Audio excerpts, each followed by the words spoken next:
I like that tune. Hey, good to see everyone. Uh, hey, I got the prayer request. Thank you, and welcome. Yep, I'm back again. Let's see. I have. I was just going over the prayer request that I've got. I've got a list here that from the very beginning of the podcast that I've been keeping track of, and welcome, Larry. Good to see you from Long Island. Great. Yeah, our prayer request.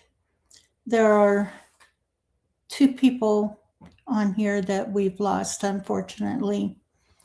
The shizzle, definitely, I've added to the list, along with prayers to everyone with health issues, including 2 in your household.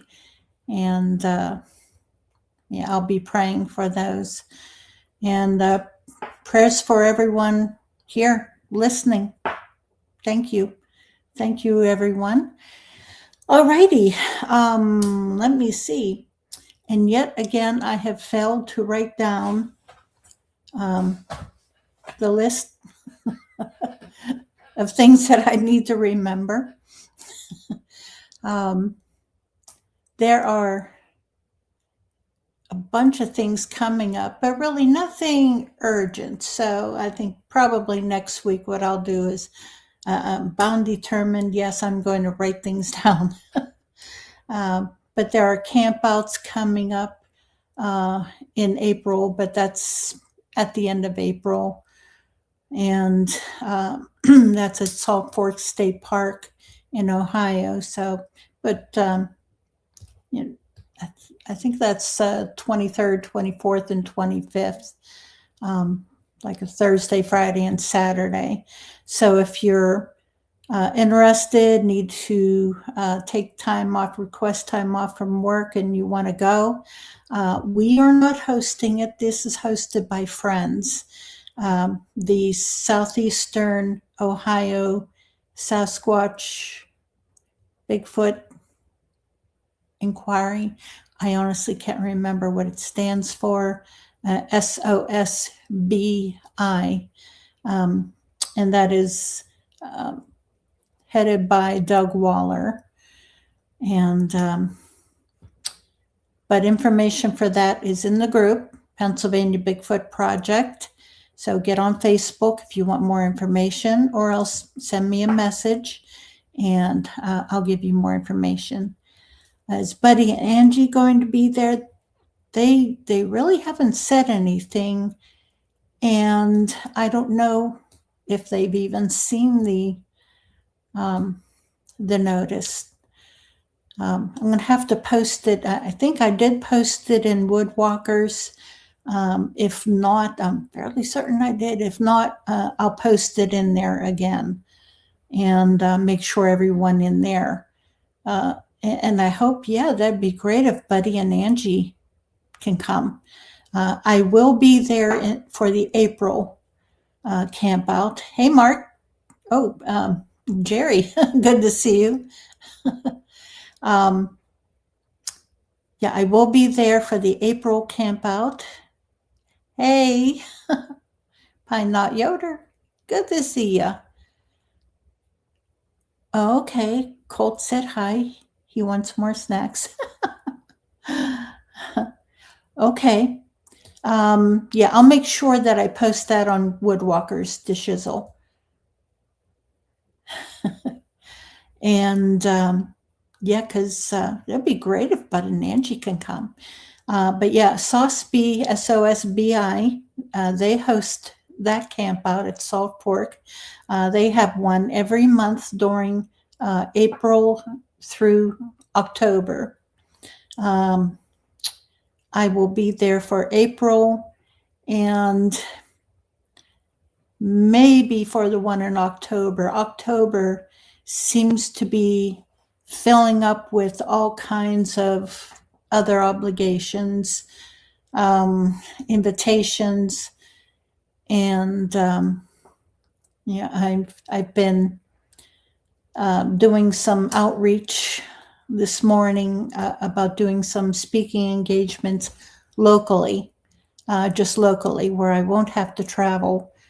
Traveling tires me out.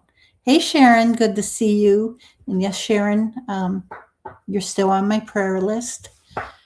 And,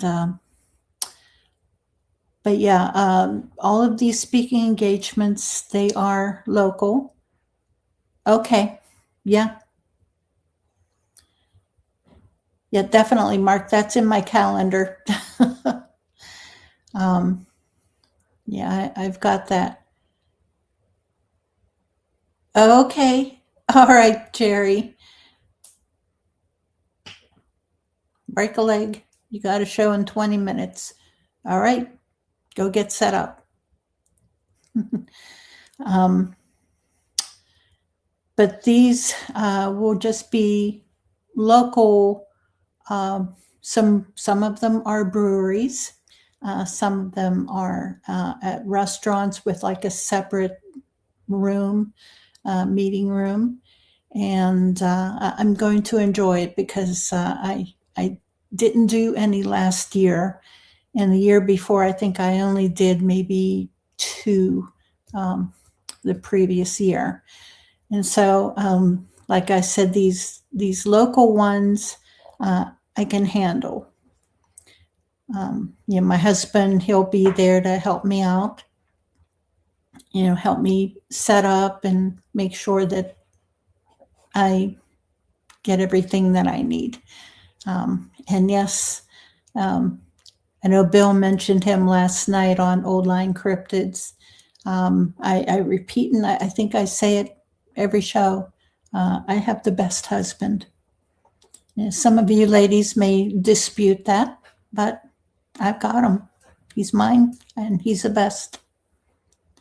All righty. Let's see.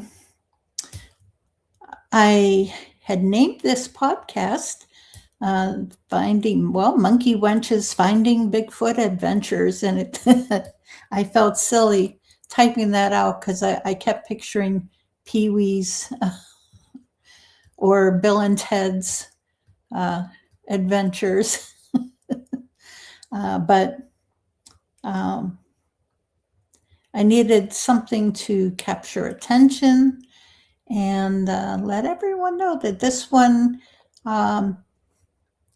if I wanted to have a guest tonight, yeah, I could have lined one up. But then I figured, what the heck? Every so often, we have a bunch of new people here and in our group. And so, remind them, that, I do have experience. I do have extensive experience. I am not an expert in any way, shape, or form. I try to help.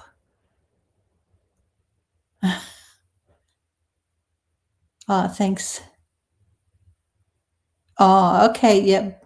Congratulations to Becca too.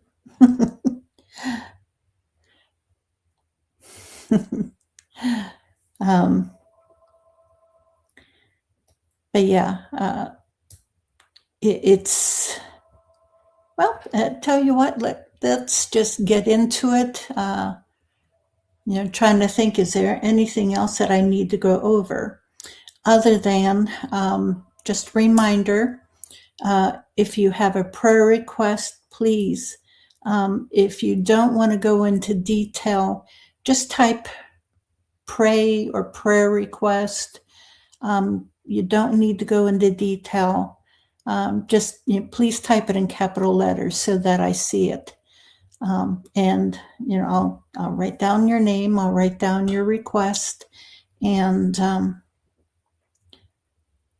we'll get on there. We do have a bunch of prayer warriors on here that watch, and we'll we get on the job. All right. I know there were some things. I have,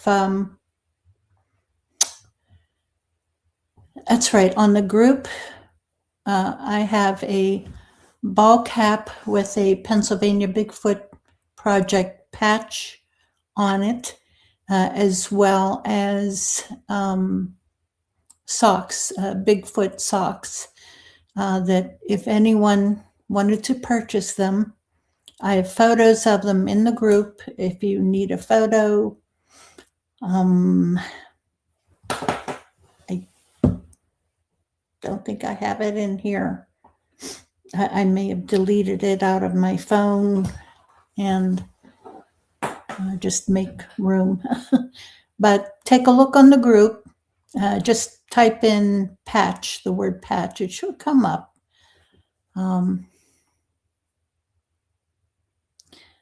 But yeah, I'm doing, I am selling different things, primarily as a fundraiser,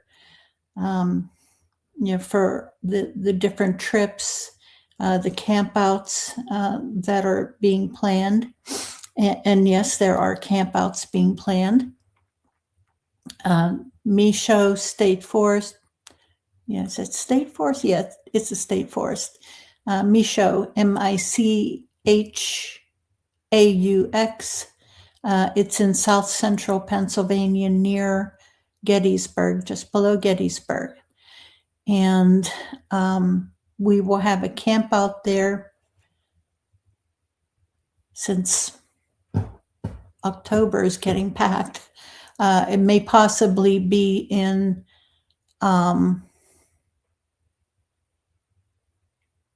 great, the shizzle. Yeah, it may just be in September, which I hope will work for you, the shizzle. West of Gettysburg. Thank you.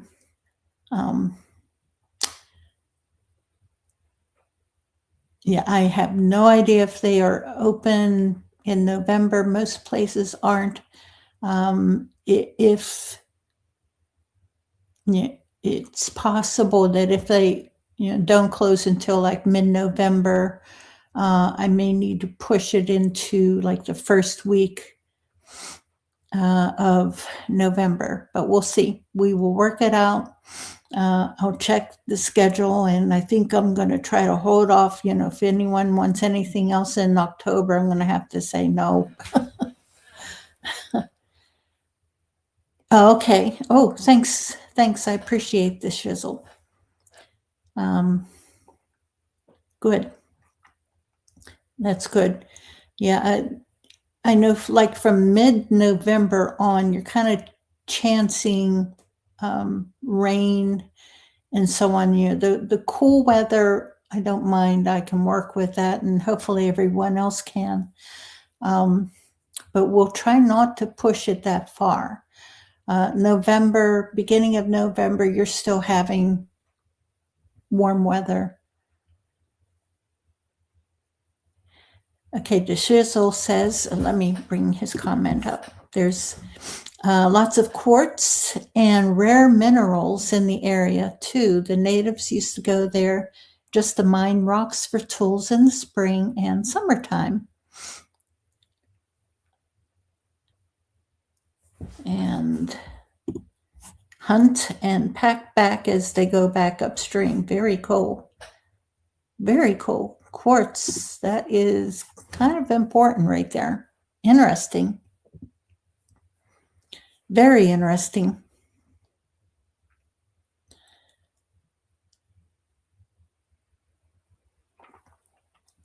And there is another camp out. This one, I have an area, a state park in the Allegheny National Forest that I discovered a few years ago. And I love it. Absolutely love this area. It is premier. Love it. That one I may schedule for May, beginning of June. I do not camp in July or August because it is way too hot, way too muggy. I cannot take that heat. Can't do it. I stay home in the AC. I'm spoiled anymore. Used not to bother me, but anymore, nope. I take care of myself. Okay. All right. That's it. Yep. I think that's it. So, let me go over a little bit of my history with Bigfoot. And some of you have read my book, and I appreciate, that you've purchased my book and read it. I do appreciate that very much. And as a reminder, if you want to purchase my book, it is $20 with $5 shipping. And I take PayPal, Venmo, and CashApp. I will autograph it for you and personalize it if you would like. Absolutely, the shizzle. Absolutely. You just let me know. Let me know when you want to order it.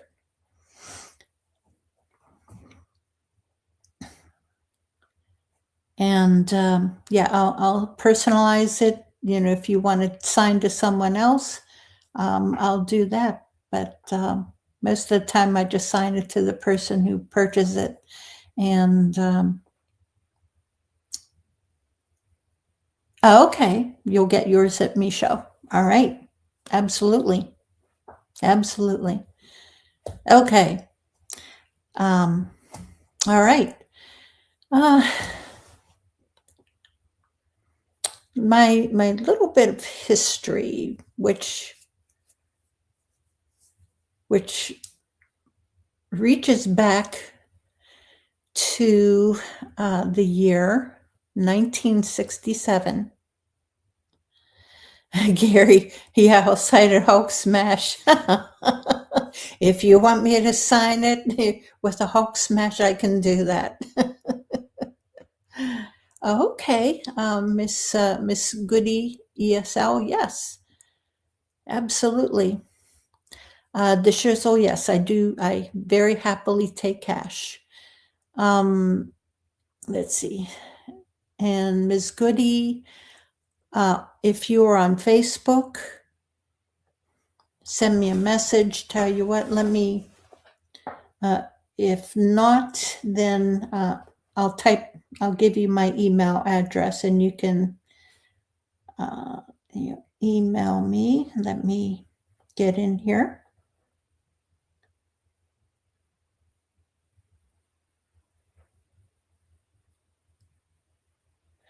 Talk amongst yourselves, guys.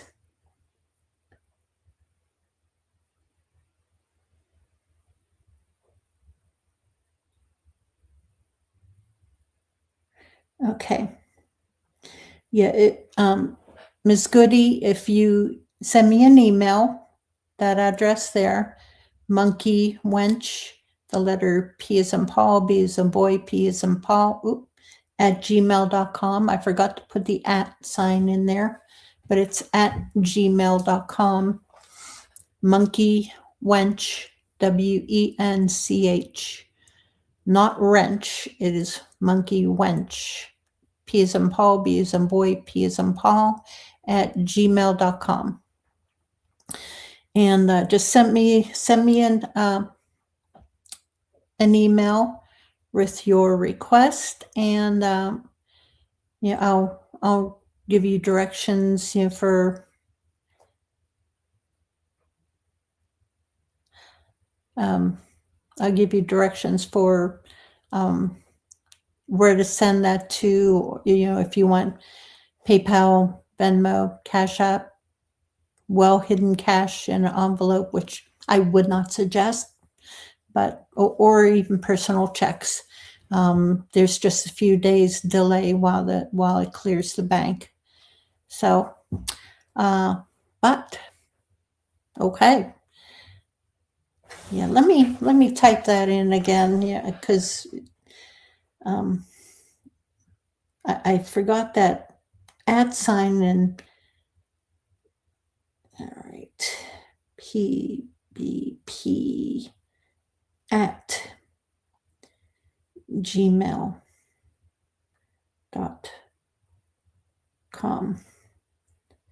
All right, there we go. Yes, under my name, Mary, and then the letter M is in Mary Fabian. Or else just go on the group, the Facebook group, and in the group, same name, Pennsylvania Bigfoot Project, or the Bigfoot Project. Let me see. Okay, there. I'll link the group in here also. No, that's not it.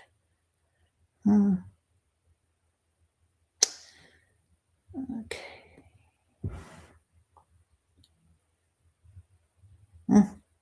There. Share.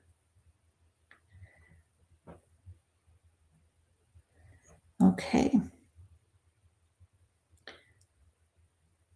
All right, here is, hi, Lori. Jeff, hey, good to see you. Okay. All right, there. Yeah, there's the link to the Facebook group. And you can either send me a message directly through a private message, in Facebook. I'm same name, Mary. And in Facebook, I do the letter M as in Mary, Fabian, Mary M. Fabian. And that's what I go under on Facebook. All right. Let me come up here. I don't want to miss anyone because we're getting some new people in here, and good to see you. Good to see you, Jeff. You're still working. Okay. All right.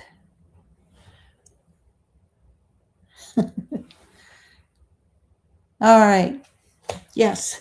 My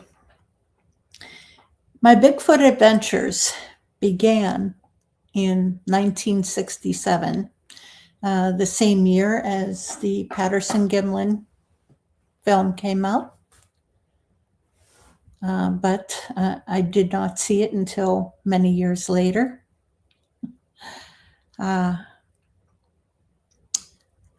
What happened? I lived on a farm. It was a 100-acre farm, and I loved walking in the woods. And so this one afternoon, I think school had just let out, so it was early summer, and so I was walking at the back of the property.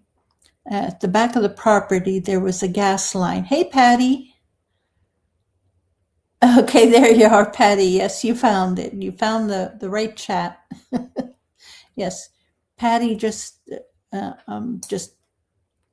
on YouTube, because I think that's probably where most everyone else finds it.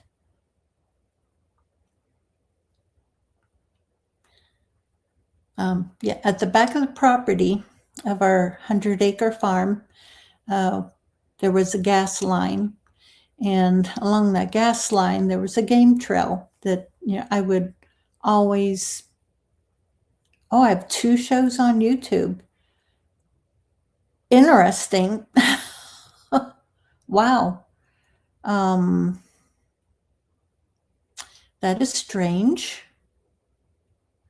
I'm going to have to see if I can fix that and stop. There must be something with StreamYard that's doing that. Yeah, sorry guys for the confusion. One is landscape and the other one is phone. Okay. Okay. I see. All right. All right. Yeah, I'll have to fix that in StreamYard. Sorry for the confusion.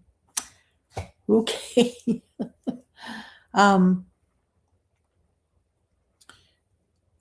So this one day I was hiking along that trail. Yeah, that's why you don't see everyone in chat. Oh, okay. Everyone go, if you're not in the landscape one, where the picture is all sideways, it's long, you can see my hands here. Get over to that one, because I think that's where everyone else is in the chat, if I'm correct. And sorry for the confusion. I had no idea there was two on YouTube. Okay. All right, so yeah, I was hiking along this game trail on the gas line. I was heading towards. I wanted to go visit a friend of mine. She lived, I don't know, maybe a mile or so away. Thank you, Gary.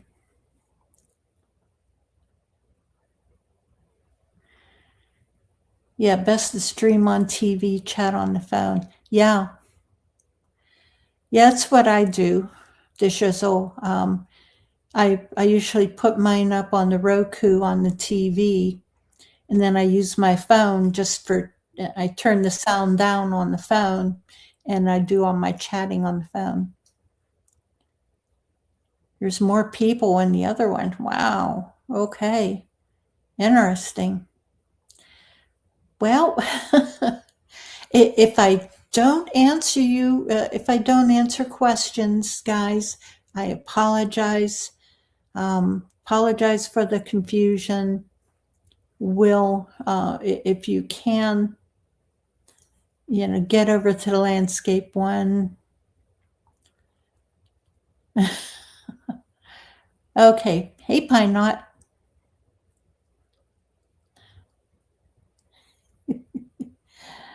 Oh, you're wondering why my picture is so little? Yeah, I know.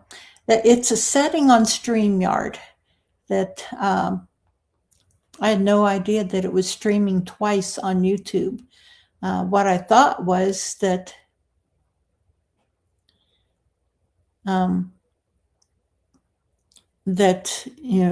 the smaller one was coming up whenever you were watching on the phone. I don't know. This high-tech stuff is beyond me. Okay.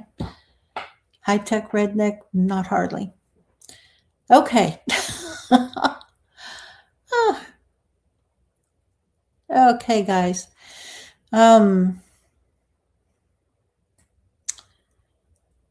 Yeah, like I said, I was going to visit a friend of mine, and she lived about a mile away, and it was, if I walked on the road. But if I cut across, yeah, Gary, I will turn that one off next time. Definitely. Thank you.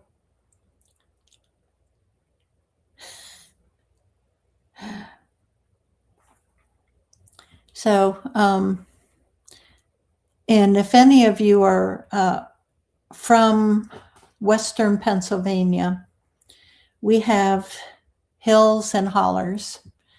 We're in the foothills of the Appalachians, and it's like hills and hollers, hills and hollers.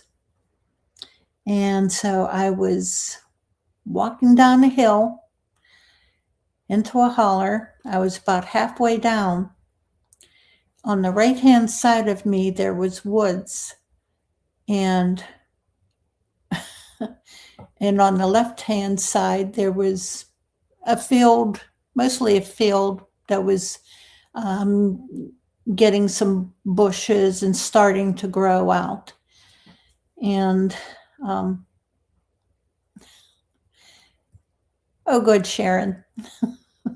Good, Sharon. I'm glad. And so I'm walking down this hill into the holler, and out of the woods on the right-hand side, this figure came out. Thank you, Jeff. This figure came out of the woods. Now, at this time, I had no idea, absolutely no idea what a Bigfoot was, never heard of Bigfoot. I was just a kid. And I had heard about the Yeti and the abominable snowman, or the Siberian snowman. Okay. All right, I'll check that, Miss Goody. Thanks, Jeff. But I had never heard of Bigfoot. You know, the Yeti was all the way out on the other side of the world, and so was the Siberian snowman. You know, it was all over on the other side of the world. So whenever this figure came across, he walked across, and he stopped on the path and looked at me. Now, to me,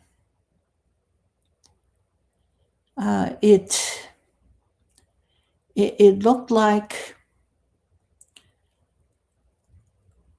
a very large man wearing a fur coat in the summertime, a black fur coat, and he had a bushy black hairy face, and his skin, I'm going on memory here, guys. You know, it's you know, I truly, honestly can't remember exactly what his skin color was. It was either not pale, but I don't know, maybe like a darker tint. I don't know, but and black hair, you know, bushy hair, and hairy face. But his brow was low, and to me, you know, I had seen the movie, you know, movies featuring where they depicted Neanderthal men, and they depicted, you know, the men, they had makeup on where their brow was low, and they were very caveman looking. He looked like a caveman. You know, I'm saying Neanderthal, and I think in the book and everywhere else, you know, I said Neanderthal, but that was only from the movies. Caveman. He looked like a caveman. And he just looked at me. You know, my description of him took longer than what the actual encounter lasted. He just stopped, and Tammy, definitely, yeah, his face was lighter than his hair. But again, I'm going on a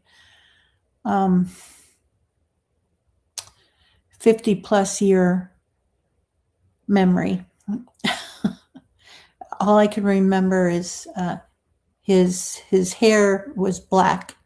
You know, his hair was all black. He was black all over except for his face. And didn't notice his hands. And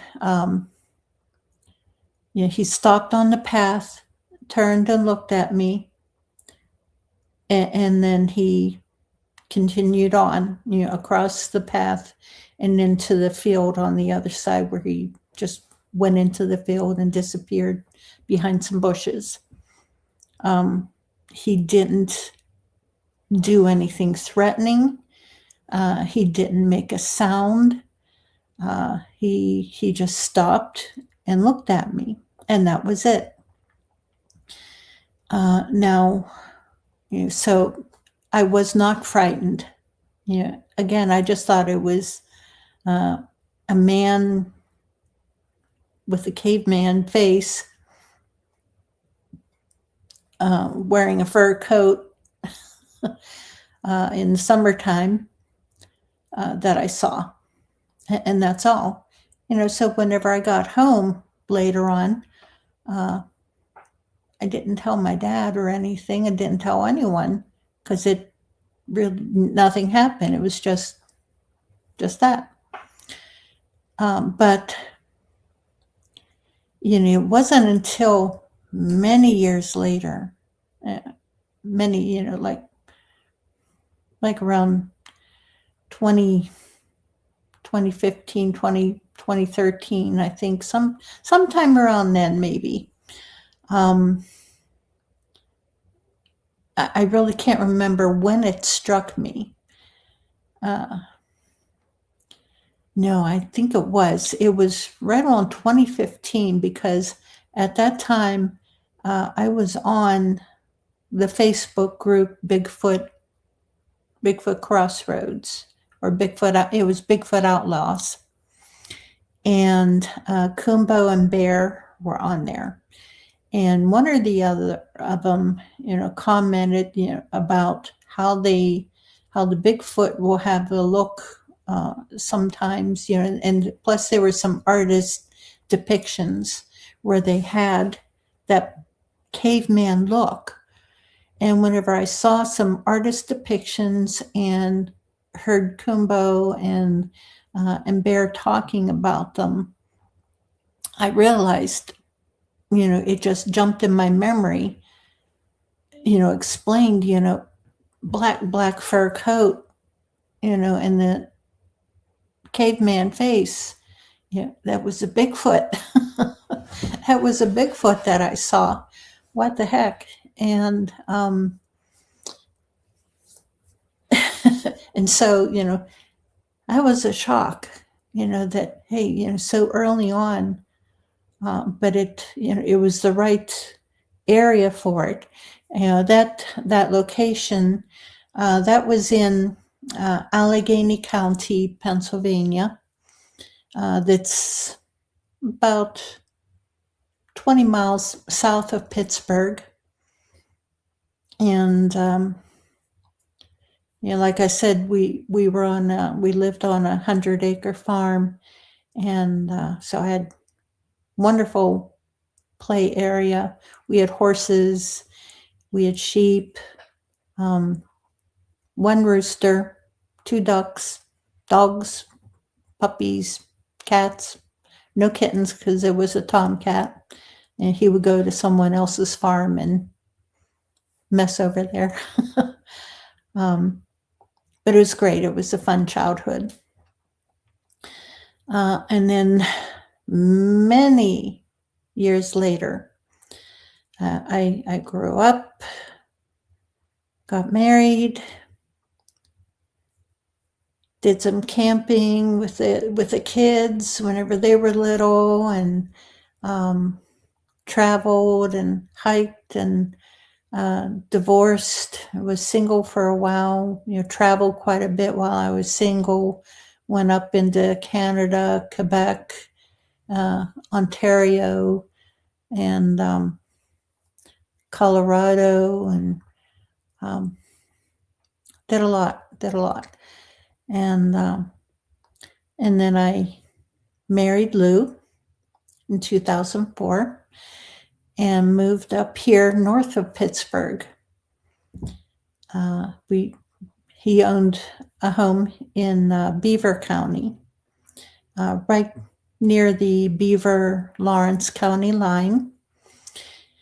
And we were kind of out in the country. There was 2 other homes next to ours, and behind our property was a golf course, and across the road was another golf course and woods off to the side, and back beyond there, all the way down into the Beaver River, down deep in a river valley. And this was near Elwood City, just outside of Elwood City. And we lived there for 12 years.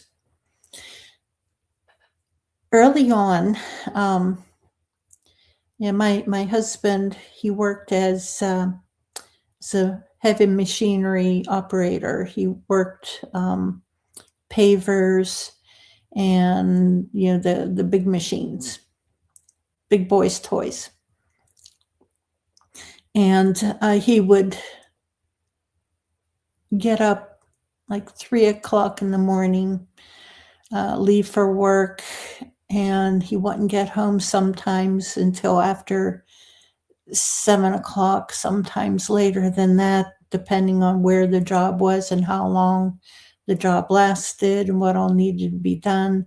So whenever he would come home, he was wiped out and exhausted. So a lot of what I experienced there, he didn't, because he was either away working or just asleep.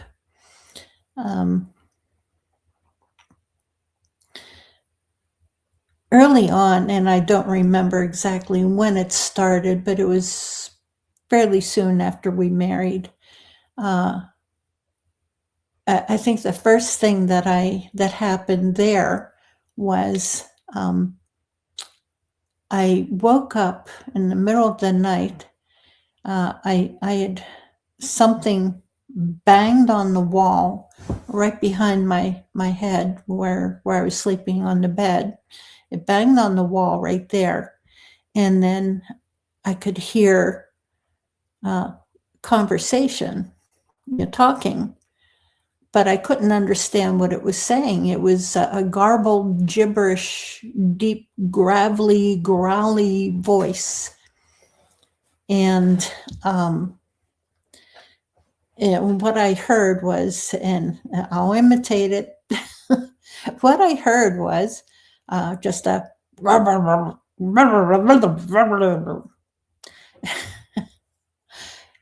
and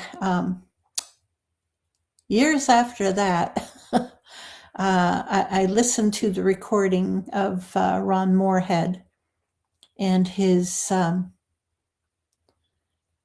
Sierra sounds, and it sounded pretty similar to what his recordings are, of the Bigfoot talking.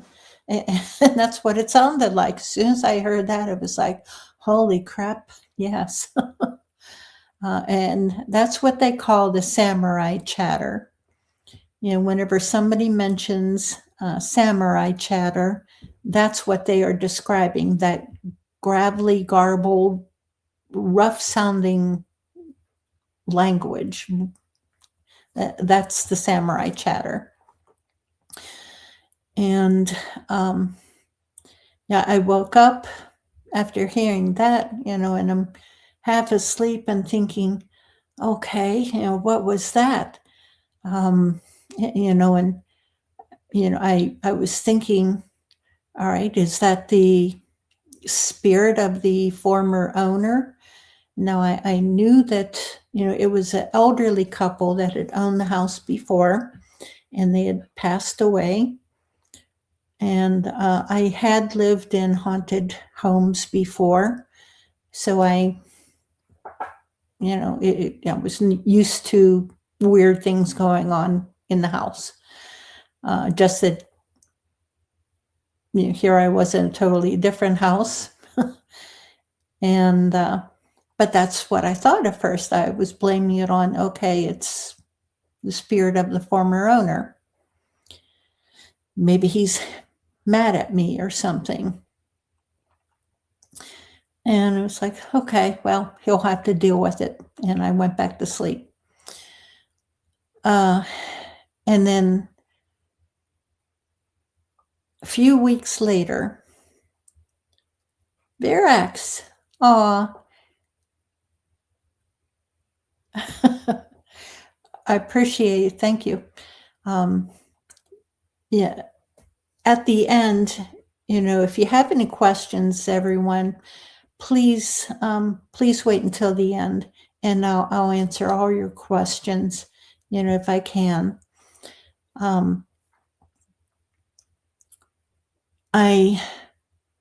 This about every few weeks, 2 to 3 weeks, 2.5 to 3 weeks, I would hear, and I would be in different rooms. Sometimes I would be out in the family room or back in the bedroom, and something would bang on the wall where I was sitting, the outside wall.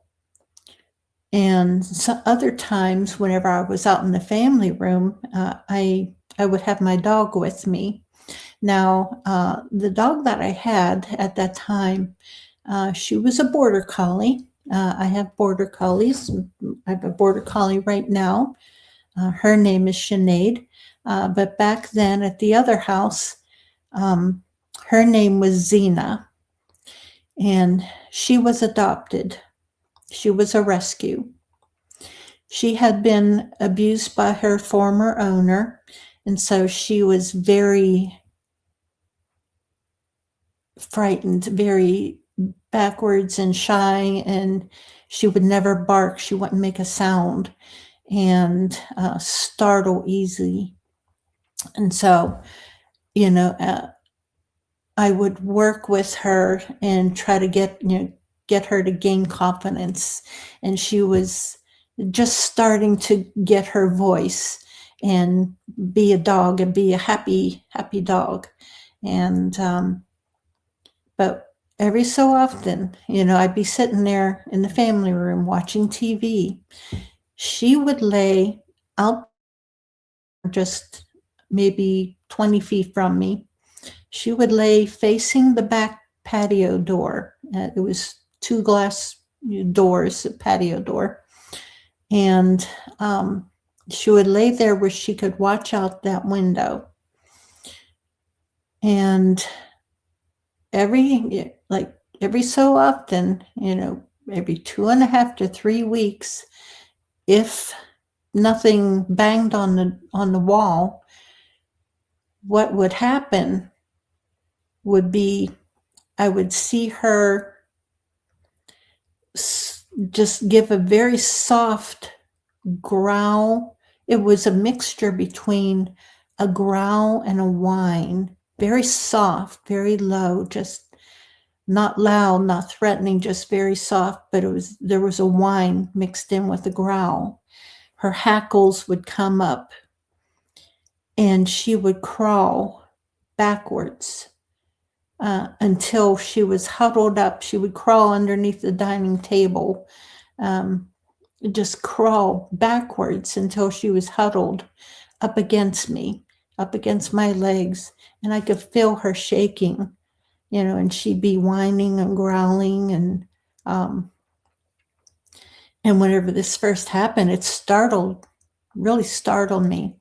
What's going on? What is scaring her so much?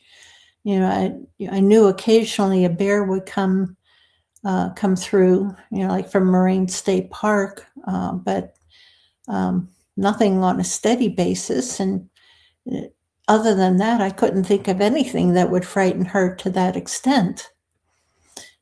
And this would happen like every 2 to 3 weeks. And finally, she was going backwards in her confidence. And so, I was getting angry, and, that something was bullying her and threatening her and just, like I said, being a bully to her. And So I turned into protective mom. And so the next time that this happened, soon as she, the one night, as soon as she started, I could see the hackles going up, and she started the whine and growl. And as soon as that happened, I jumped out of my chair. I ran to the back door. I had a golf club sitting there because I would do some chip shots in the backyard every so often. And I just grabbed this golf club because it was there, and I ran out the door, ran after it, and I hollered at it. And I said, you stop bullying. What the heck did I say? But I hollered at it. I was mad. I really was. I was very, very angry. And it just ran off. It ran up over the hill behind the wall and back where it came from. And I said, you leave my dog alone. That's what it was. I said, you leave my dog alone, you SOB. And just waving that golf club.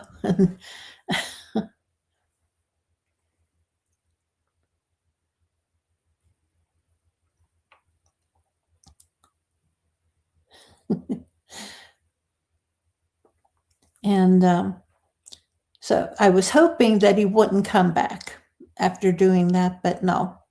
I didn't frighten. Well, at least I frightened him enough that he ran off, but didn't frighten him enough that he didn't stay away. So another 2.5 to 3 weeks went on, and here it happened again. And so it just went on. Until the one day that I saw him. I could see him. I was outside. This was during the daytime that I saw him. And I just finished washing my hair, and it was a nice, bright, sunny day, warm summer day. So I went out in the backyard, just sitting out there, drying my hair in the sunshine. And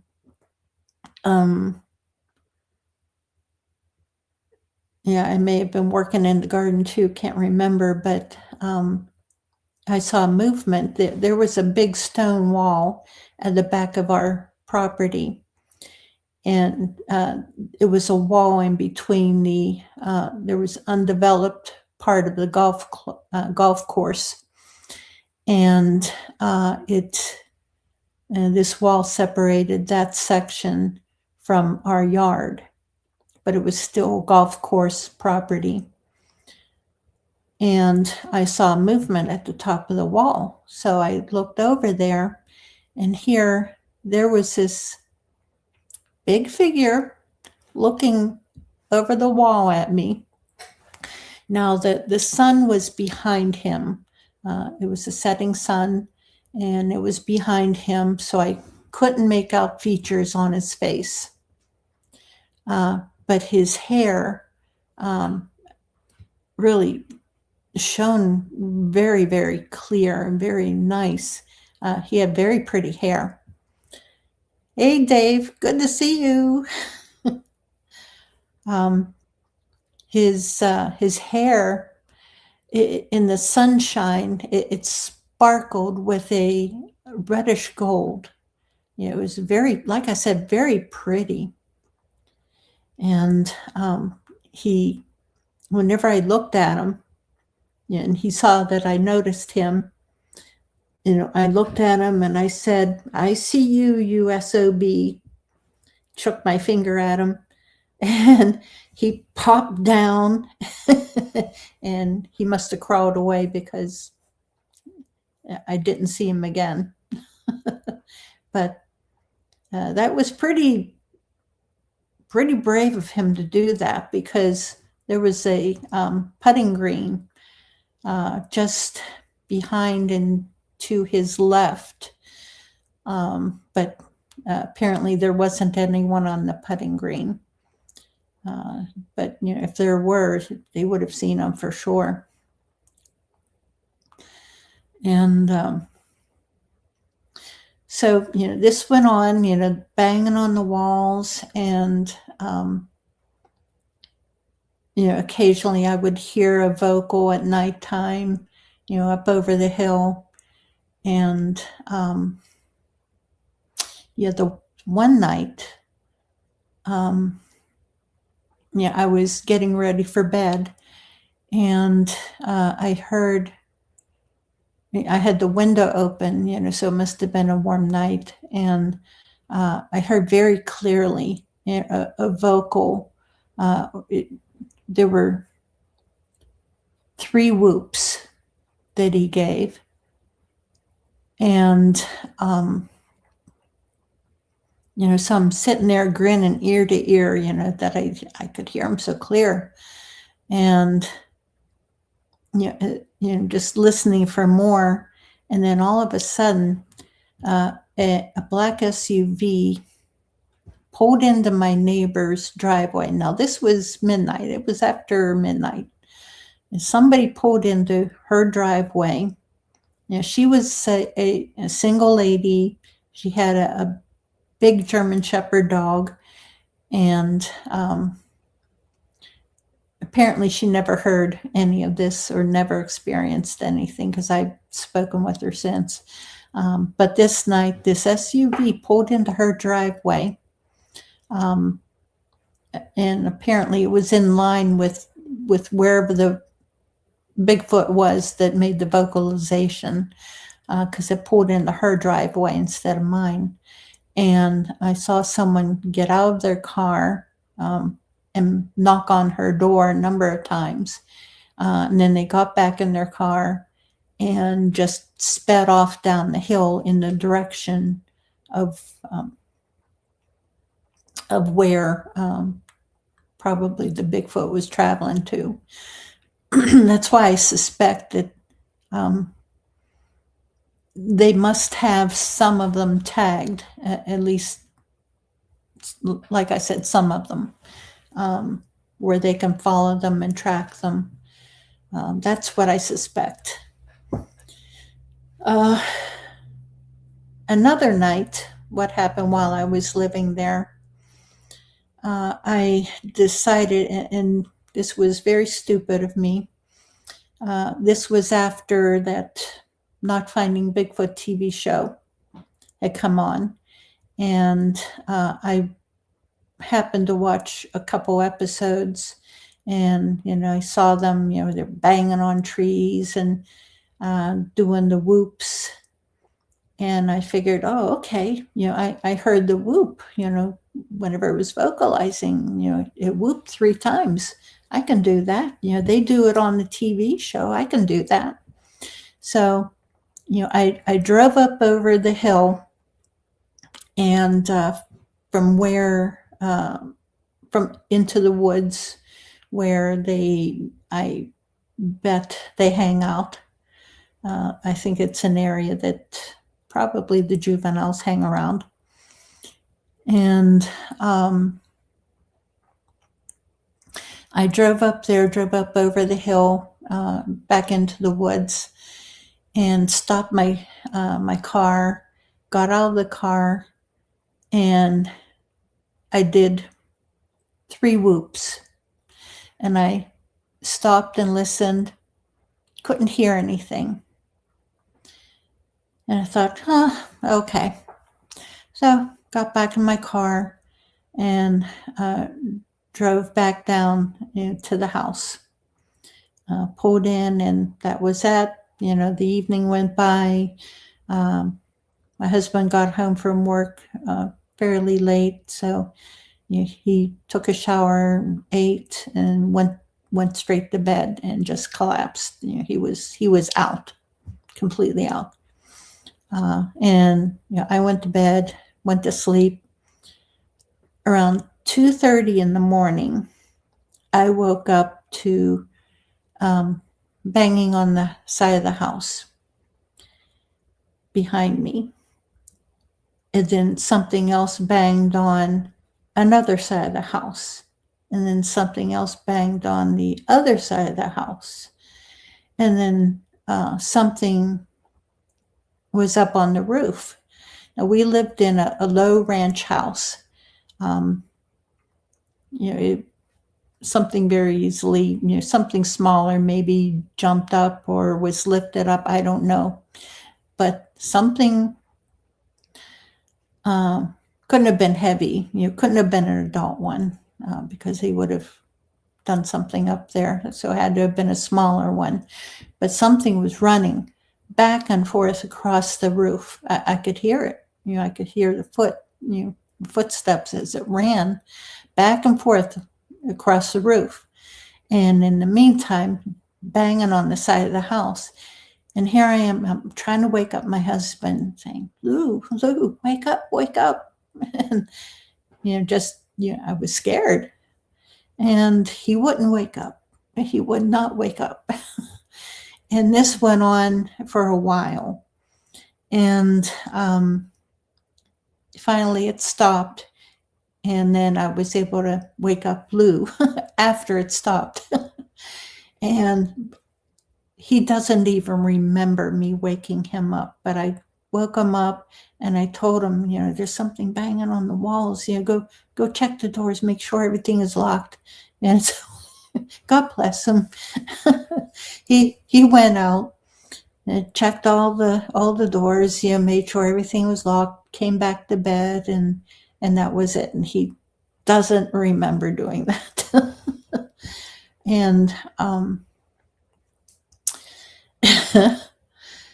but yeah, we had quite a few things going on, whenever we lived there at that house. It would come up, to the back door or come up to the kitchen windows and watch me through the windows. And we had a sensor, a spotlight that was a motion sensor spotlight in the back and the side. But apparently, I counted on those lights to catch, to make sure nothing would come up to the house, and they would not trigger.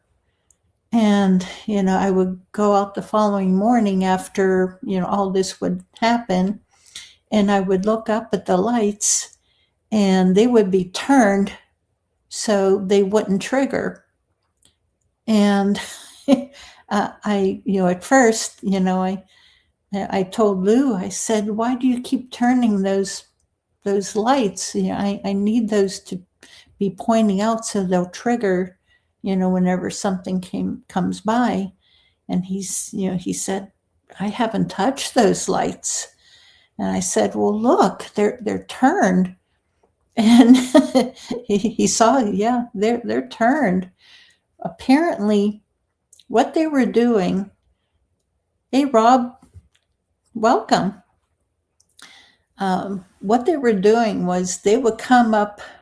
We had a carport behind the house, next to the house that had the lawnmower and the outdoor things stored in there.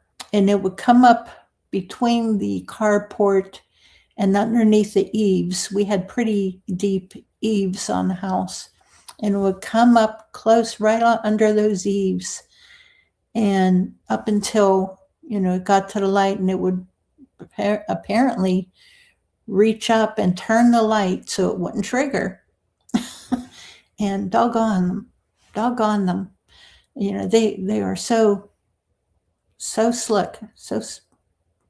Yeah. But yeah, that's everything that happened there at that house. That house was just outside of Elwood City in Pennsylvania, Western Pennsylvania. We moved from there in 2016 and built our home where we're at now, outside of Newcastle, and lived in a little old townhouse, a row house basically. and while our home was being built. And we moved into our new home in early 2017. And, it was nice, beautiful. Love our new home. We're on 2 acres here. And we're surrounded by farmland, a few scattered homes here and there, and just beautiful farmland. Love it here. And then I think it was May or June of 2017. I'm sitting here on my front porch, enjoying the sunshine, enjoying the view, of the field across from us, and just loving it, soaking in the sunshine. And there's a field, and there's woods bordering it. And just then, at the top of the hill where the woods come out, there were 2 or 3 deer that came out of the woods, and they trotted down the hill right along the tree line, and then they cut back into the woods at the bottom along the game trail. Behind them, out of the woods, comes this Bigfoot. He came out of the woods, came striding down the hill, behind the deer, and cut in along the game trail behind them. He was apparently herding them to probably to hunt them, but he was just walking down the hill. He was around 8 foot tall. It is what I can pretty much figure. But he was lean. He had a lean, athletic shape. He wasn't the husky, a husky broad shoulder one like the first one that I saw, and I forgot to describe his shape. The first one I saw, he was husky and deep barrel chest and very wide shoulders. This other one that I saw, he was lean and more of an athletic shape, and his hair was like a gray mixture of gray and brown. And he never reacted to me. He was probably just concentrating on the deer that he was going after. And I've heard some vocals, late at night. Some whoops occasionally, some other calls, and but they've never bothered us here. I've seen the gray one 2 other times as he was running through my yard, the backyard. I would be outside with the dog, letting her do her business, and I've seen him running through the yard late at night. But other than that, I really haven't seen him. Other than that, although I have received reports from other people in the area who have seen basically the same description, grayish brown and the lean physique. Although, he's more gray now. Although I haven't heard any reports about him recently. And this was, that was in 2017. Before we moved here, I kind of forgot to and skipped over this one. Back in 2015, we were looking for property to purchase and build our new home on. And so we went over the state line into Ohio, and we were traveling to go look at a property down, let me see, it was outside of East Liverpool. And so we were traveling along Route 11, I think it was Route 11 or 7, can't remember, geez. Between Beaver Creek State Park and East Liverpool. And we were traveling south along that road towards East Liverpool. So, my husband was driving and I was a passenger. And, I'm looking out the window. There's woods and hills and very pretty. I'm just looking out the window. And, we're traveling maybe around 40 miles an hour. And we come up on a dirt lane.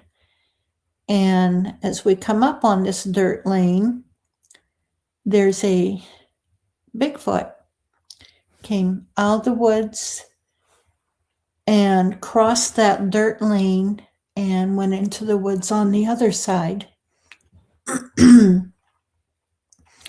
Now this one, he was much, much larger than any of the other ones that I saw. And he was coal black, just coal black. I saw the movement, as we went by. It was only like just a couple seconds as we passed by. And so I saw the movement, of his leg and arm. And then we passed by, and I didn't say a word, I'm just in shock, and thinking, okay, going through my head, all right, it wasn't a tree because I saw it move.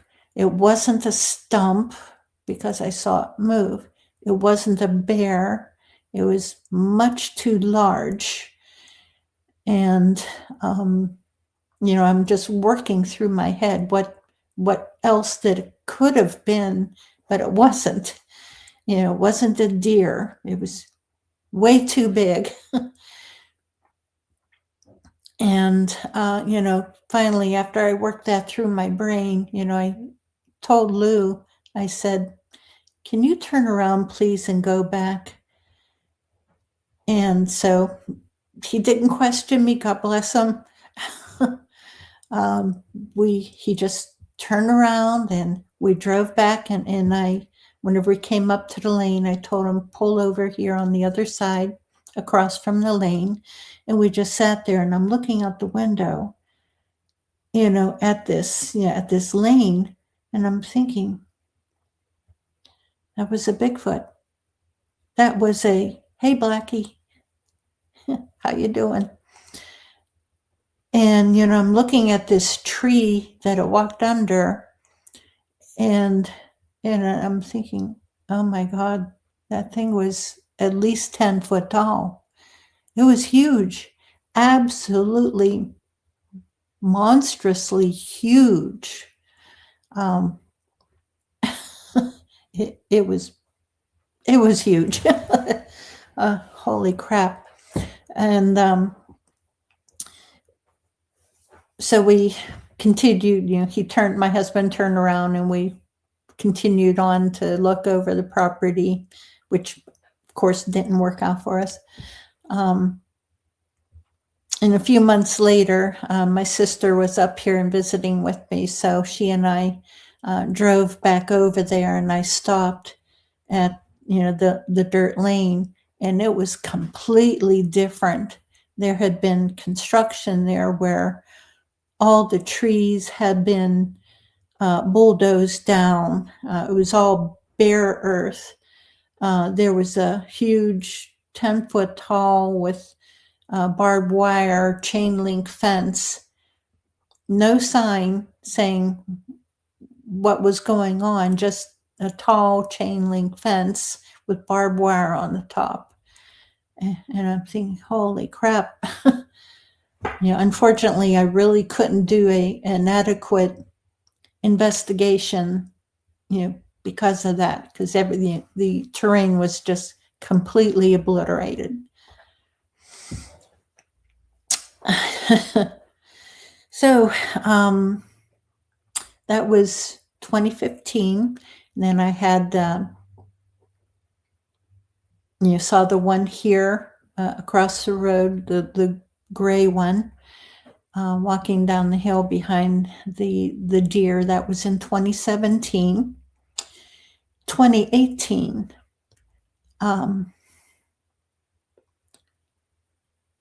Was it 2018? Goodness, was it that far back? Holy crap, yeah, I guess so. Yeah. I was invited out on a expedition out to Oklahoma. Kumbo had given me a call and invited myself and my sister to come out there. And so we drove out there. The drive itself was something else.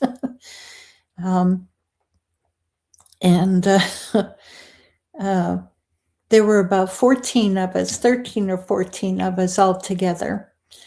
And this was outside of Sulphur, Oklahoma, in the Chickasaw recreation area.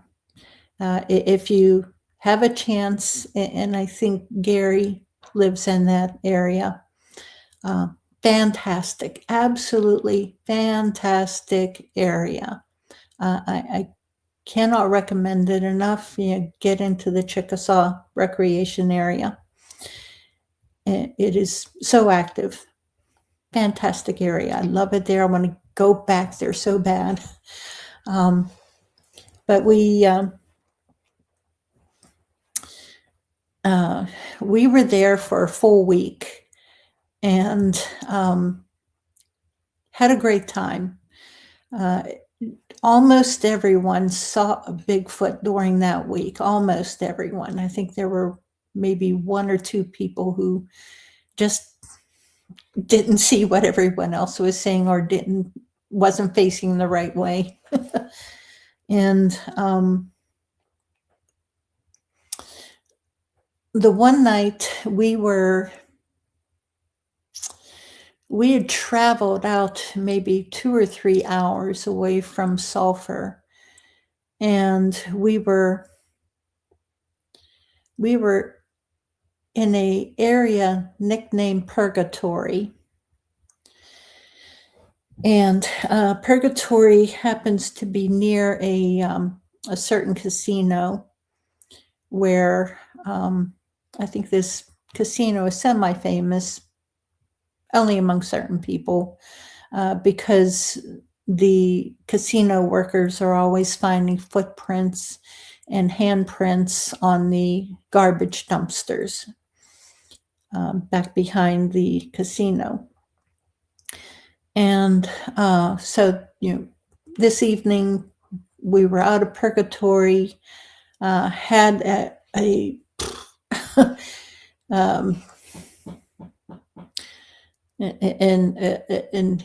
AP adventure there. Yeah, Gary, I know. Talking your country now. I love it out there, Gary. I truly do. You have a fantastic, love it out there. So pretty. Totally different terrain. And the earth is a red color. And whenever we drove down into Purgatory, we were feeling the dirt in the road. It was like a powder. It was just strange. It was just a red powder dirt. Excuse me, I need a drink.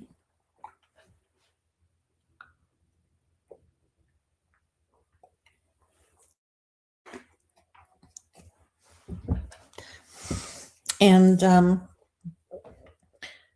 well, what the heck? I'll tell you about what happened at Purgatory. And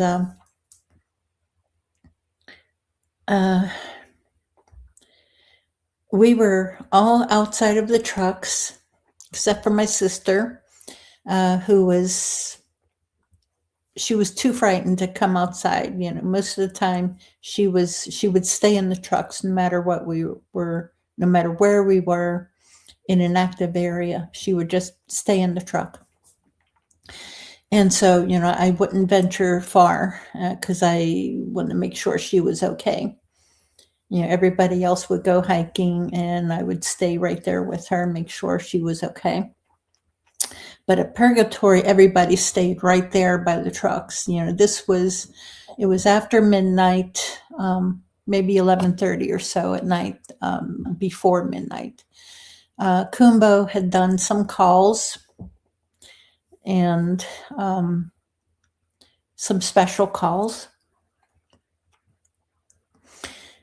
And we heard 3 Bigfoot responding separately. And they were in 3 different directions. And whenever they responded, you could tell that they were pissed. They were not happy. And so they came running in response. I mean, running, and they were miles away. You could still hear them miles away whenever they were roaring, basically. And everybody was kind of crowding closer to each other. And whenever I said, it was an AP type of adventure, it's a asshole pucker adventure, to put it not politely. Sorry for the language. They came running in and roaring all the way from 3 different directions.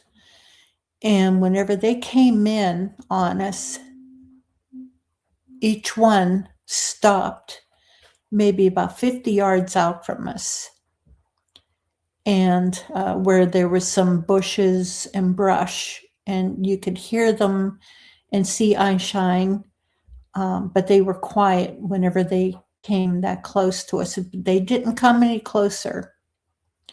They just stayed that 50 yards out and just moved around a little bit.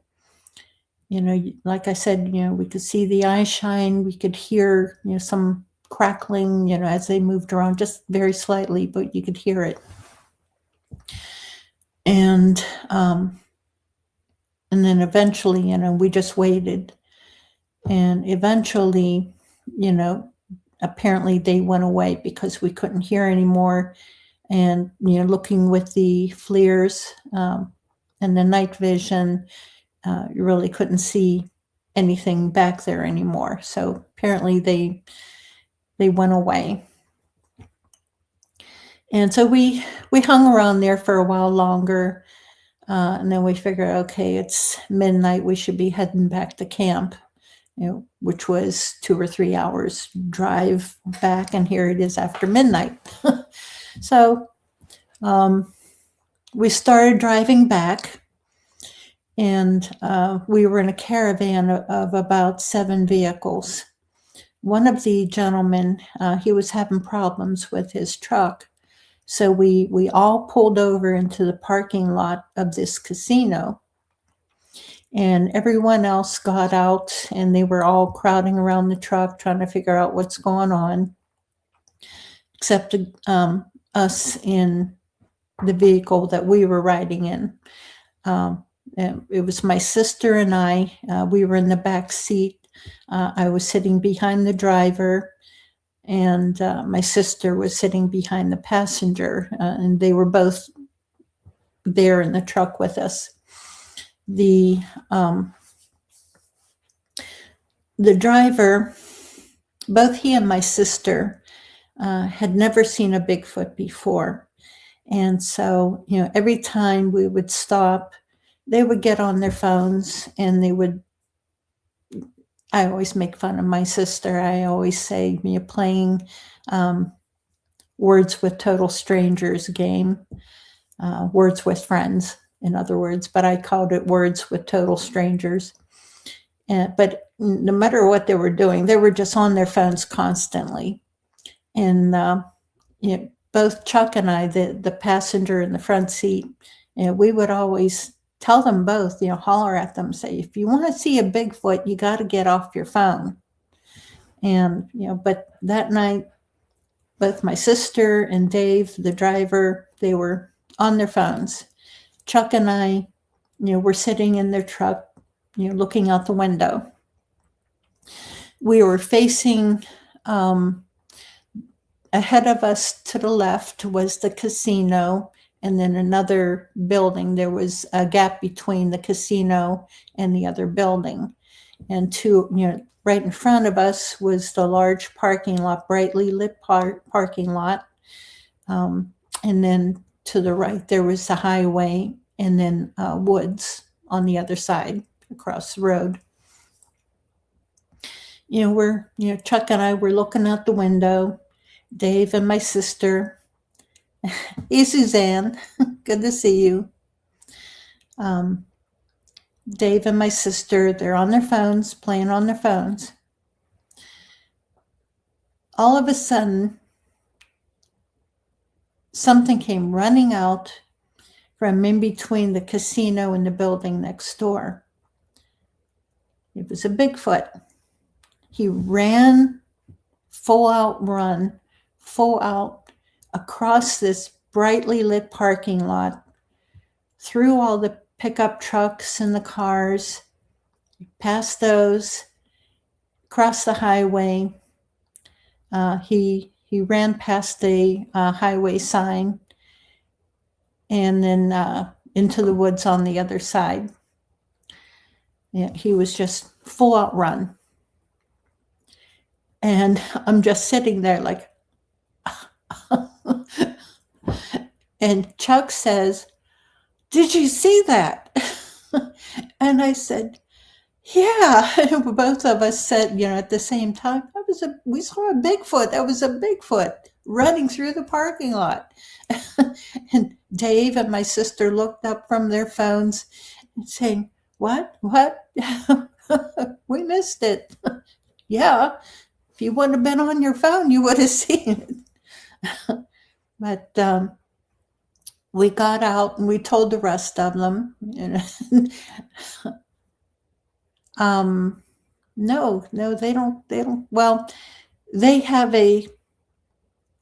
as much of a healthy fear of us as we have of them. It's respect, especially whenever we carry weapons, because they know if we're carrying weapons, they can most likely smell the oil, that you use to clean your gun. That's a pretty pungent smell. Yeah, right through the brightly lit parking lot. This is after midnight, so it's the parking lot of a casino. It was very brightly lit. As we're sitting out, standing outside, talking, telling everyone else about what we saw, a guard from the casino came walking out, and we told her what we saw, and she said, "Yeah, we see them, all the time." And I said, "You probably have them on your security cameras." And she said, "Yeah, but we're not going to release that. That'll get erased." And she said, they want people to go there to gamble, not go to the casino to see Bigfoot. And so they won't let it out. And apparently the restaurant employees are afraid to go outside at night after dark to take the garbage out, because they may run into a Bigfoot at the dumpster. They refuse to take the garbage out at nighttime.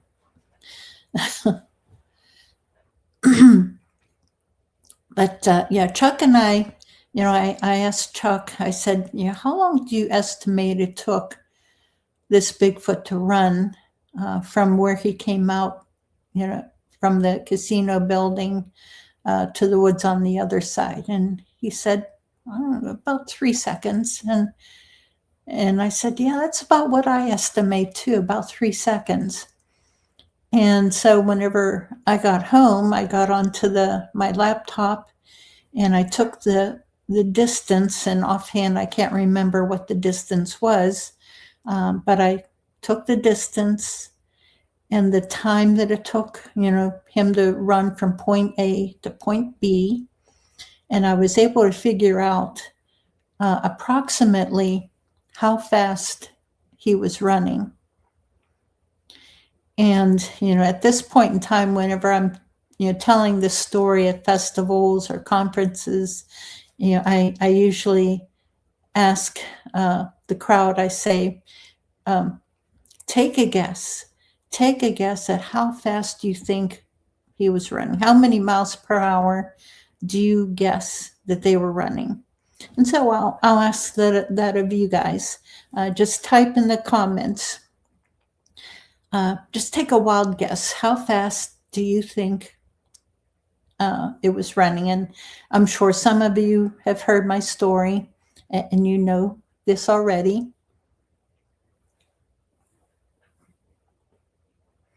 So I'll wait a little bit till we have one guess. There's 3 guesses.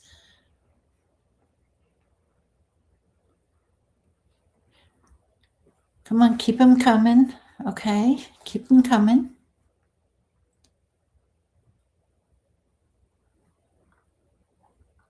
Keep them coming. That's pretty exact, Chad. You're wrong, but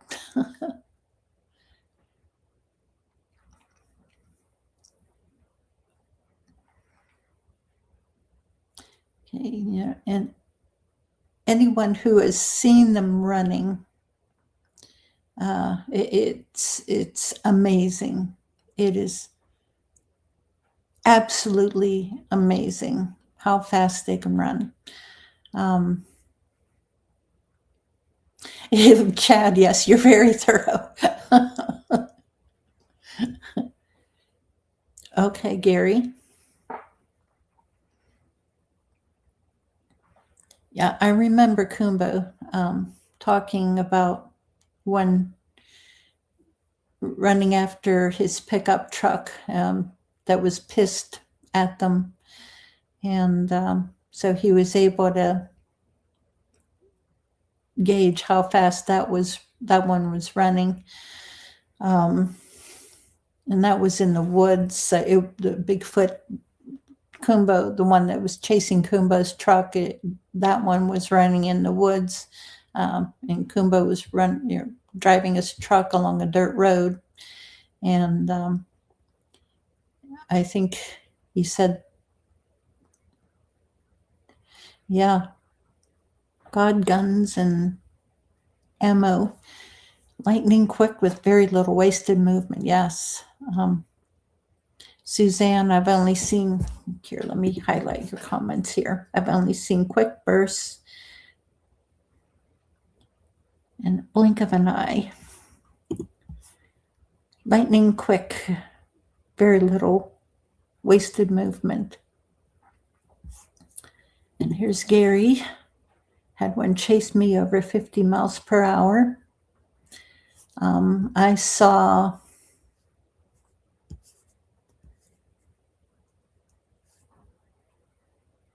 okay, 3 of you, including Gary, were pretty close.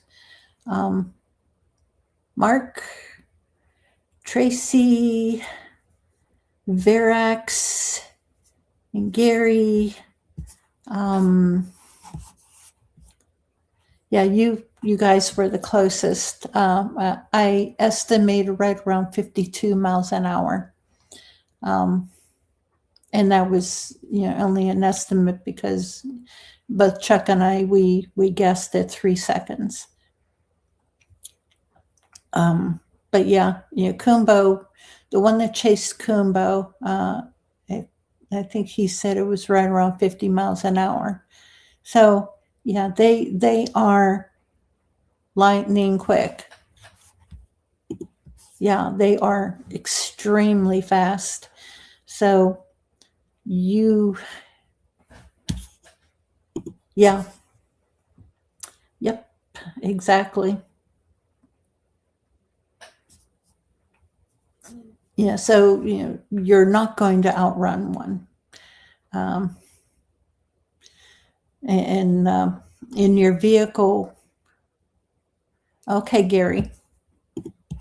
Yeah, your speedometer said 52 and it was gaining. Yeah.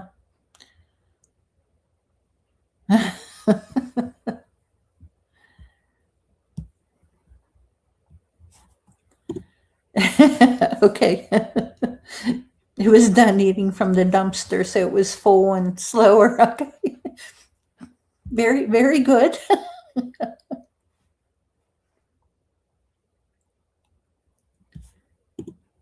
Yeah. Did you have nightmares, Gary?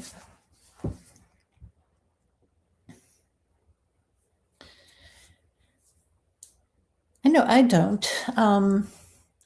I think because most of mine were really weren't threatening, although there were the 3 who came in on us at Purgatory. Like I said, that was a AP adventure. Pretty scary, but I am not traumatized by them. There have been times whenever I've had rocks thrown at me and tree limbs thrown at me. There was one time that one bluff charged me. Because in all 3 instances, it was because I was either trespassing into their territory and it wanted me to go away. And the bluff charge was because I was in their hunting area and it was dusk and they wanted to hunt. And so they were getting pretty frantic and wanted me to go away.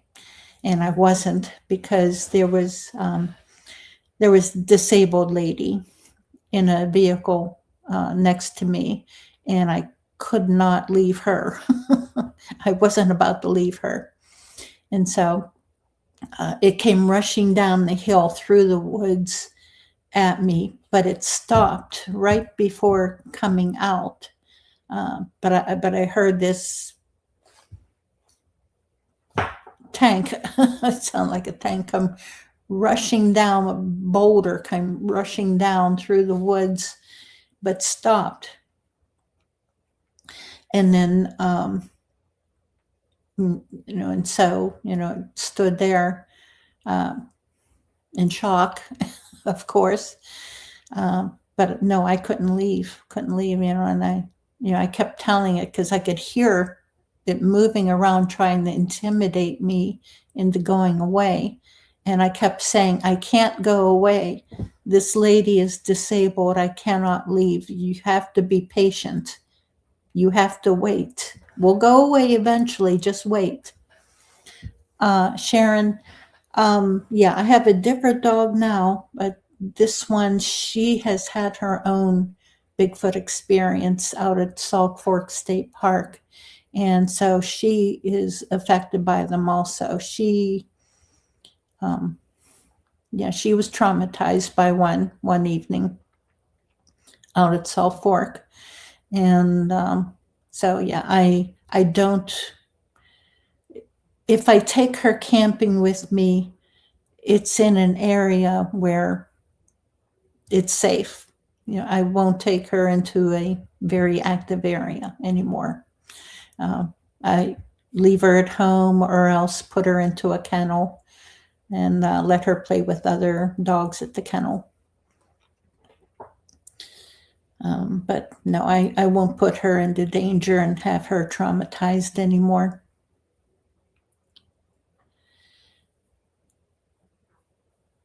Yeah, I let them know what's going on. I tell them, hey, I'm sorry.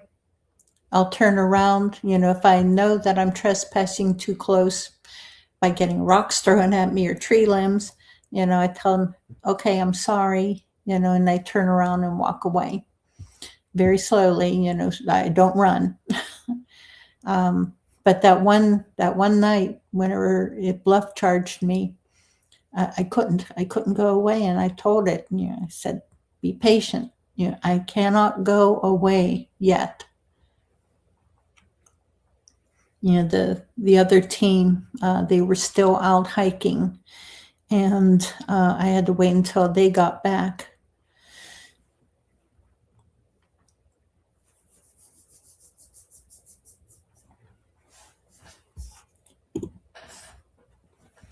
Okay, DeShizzle says, I found that if you state your business out loud while thinking hard, the communication is key and intent is delivered depending on location. Result is benevolent and understanding, in fact, coexisting. Sometimes.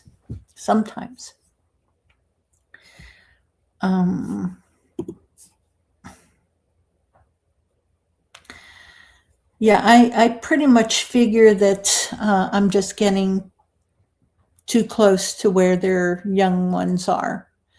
No, I say it out loud, Rob. I speak verbally. And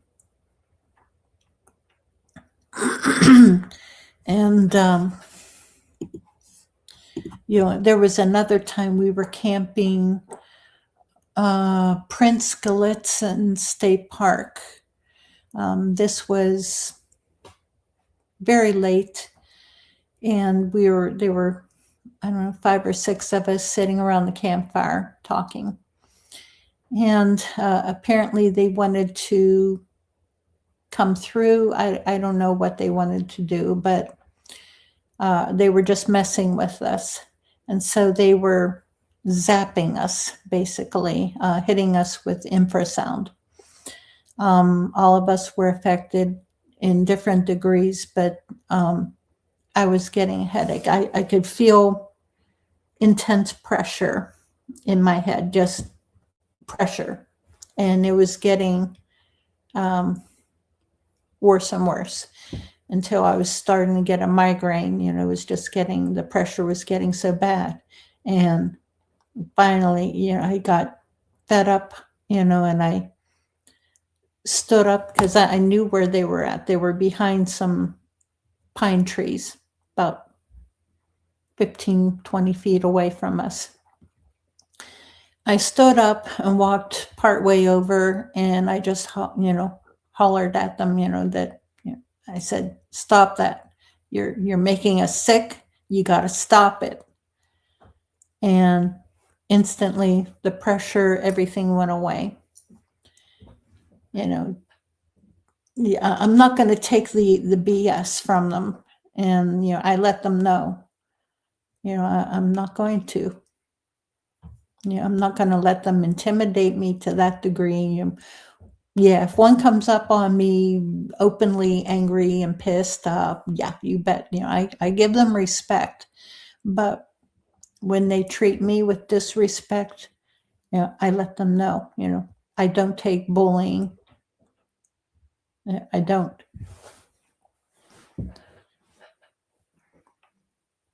And Rob, it's either that or else incredibly stupid. My Irish gets up, and I get pissed. Bigfoot whispers, no, it's more like, no. I go full mama on them. I give them the mom voice. You don't piss off mom, in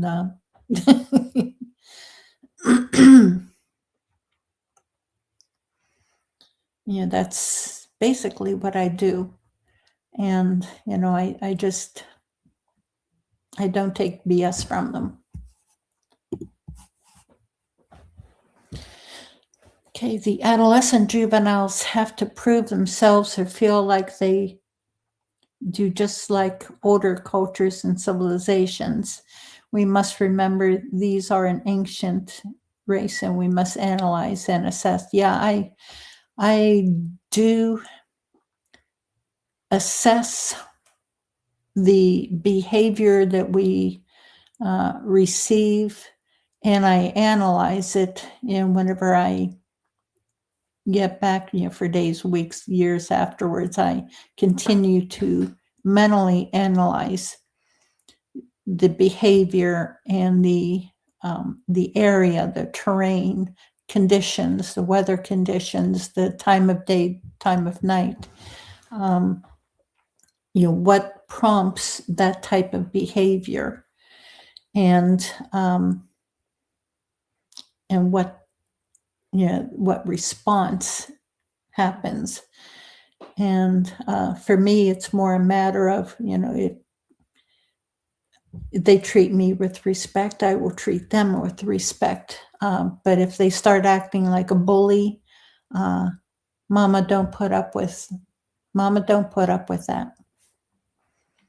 I'll take it up to a point, but no, no, you don't treat me like that.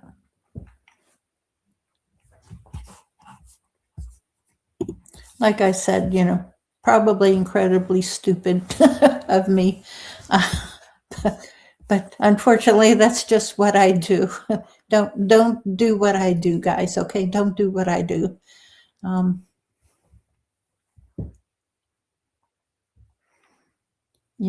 Just if you're getting aggressive behavior, turn around and walk away.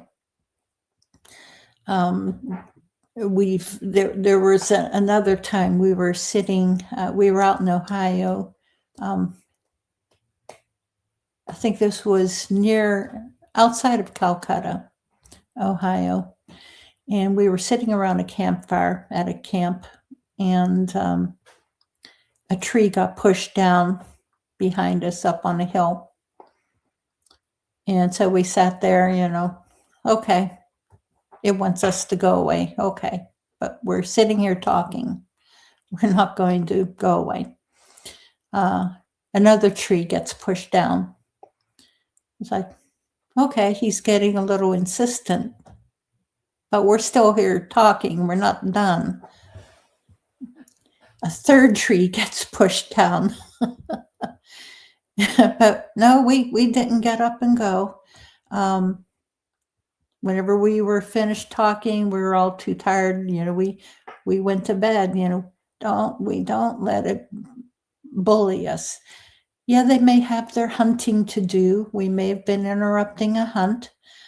They may be messing with us just for their own amusement. But they can wait. They can go around us. And that's just, that's just what I do. But again, don't do what I do. Okay, don't do what I do. You have to know by experience your response to what they are doing. You have to gauge that. If they're getting really aggressive, get up and go away. Don't run. Okay, don't run. If you run, you become prey.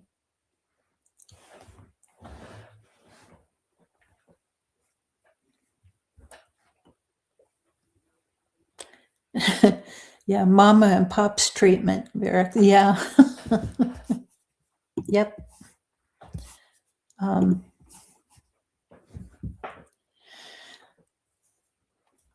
Yeah, I'm part Irish, part Native, part German, part English.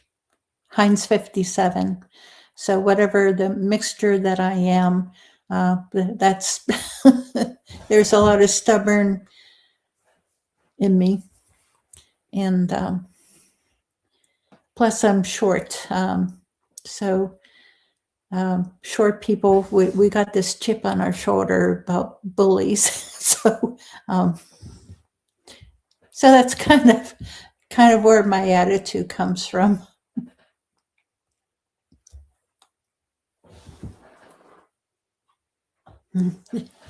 Yeah, Sinead's underneath. I have a dog bed underneath the desk, and it's a nice big dog bed, and she's all stretched out up underneath there, and it's like her own little den, her cave underneath there. She'll come down here every so often during the day, and she'll go up in her den, which is nice. But whenever I'm down here, this is my office, and she'll come along with me and stay with me while I'm here, and protect me, watch over me. Occasionally you'll see her walking behind me, and sometimes she'll jump up on the chair and sit behind me, on the chair, on the office chair. So you'll see her peeking over my shoulder. But I have a link in the description for there's an Amazon shop, if you want to buy her treats or something. She's a border collie. She is a merle, maybe not complete merle, but she's mostly white with a mottled black, and she's got a black and white face, and she's unusual, very pretty. And on her face, there's a white spot right here in between, in the shape of a heart, and she's very pretty. She has a personality all her own. So if anyone is familiar with border collies, they are extremely intelligent. She's ornery, just like a kid. She's something else. Pretty smart. I have some videos of her here on the channel. So if you go back, you'll be able to see her, mostly whenever she was younger, whenever she was a puppy. Let's see. Any questions, guys? Yeah, basically that's, I've had some little experiences here and there while camping. Some of the campouts that, we've gone to where whenever I was sleeping in my pickup truck, one would come up and push on the truck and rock the truck while I'm sleeping inside. And I'm like, oh, come on.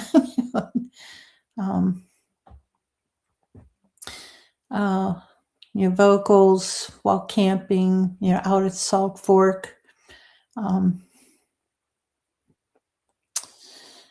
Different things going on. We have a great time. And the one area that I want to have a camp out at, up in the Allegheny National Forest, it's a great area. If you want to join us on that camp out, get on the group, Pennsylvania Bigfoot Project. If you do a search on Facebook for Pennsylvania Bigfoot Project, it'll come up as the Bigfoot Project. I recently changed the name and just expanded out from Pennsylvania Bigfoot Project to the Bigfoot Project, because we cover Pennsylvania, but I travel so much out of state and have so many adventures, everywhere else also, that I figured, what the heck.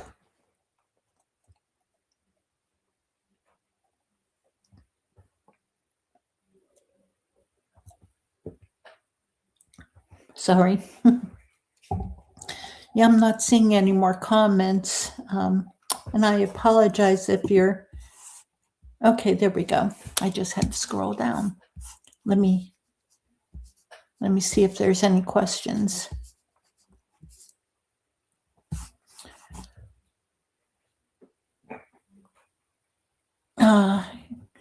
Thank you. Thank you, Lori.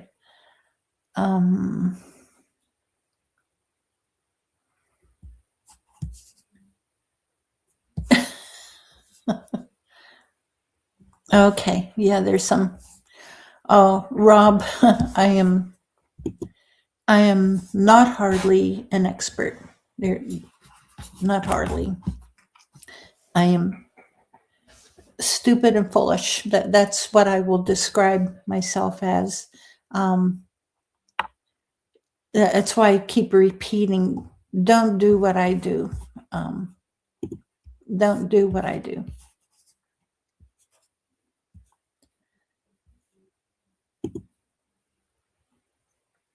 Oh, I appreciate it, Lori. Let me scroll down here. See if I see any questions here. Okay,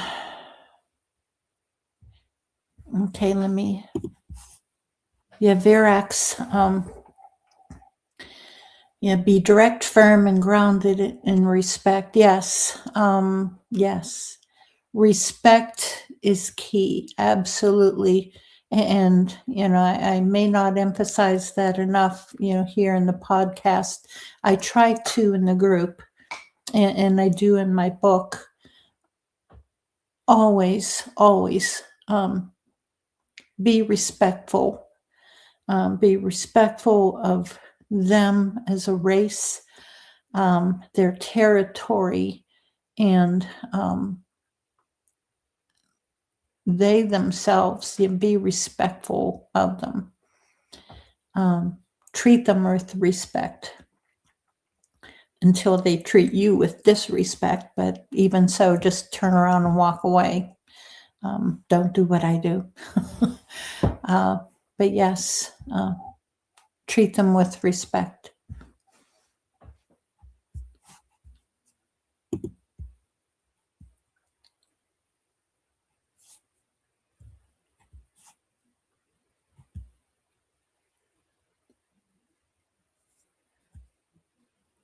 Okay, Rob, correct. Rob says, I heard you should never feed them. Is this true? Correct. Never, ever, ever feed them. Don't. Just don't. You will hear of people putting peanut butter out for them. You will hear of people putting pizza or leftovers or candy bars or whatever. Don't. Just don't. It's the same as if you would put food out for a bear. And I don't know how many of you are familiar with, but there's a saying, a fed bear is a dead bear. If you feed, and it's the same with Bigfoot. If you feed them, they will come in, and it just becomes a dangerous and extremely dangerous situation. I cannot emphasize that enough. Extremely dangerous. They become more familiar with people, and they will come in, and it just becomes, you can't. It's dangerous. No, they're not an animal, but even so, the behavior is the same, is similar. Don't put peanut butter out for them. Don't try to shortcut and try to build a relationship by doing something so disrespectful as feeding them. And it is extremely disrespectful. You can put an apple out every so often, but other than that, I wouldn't do anything.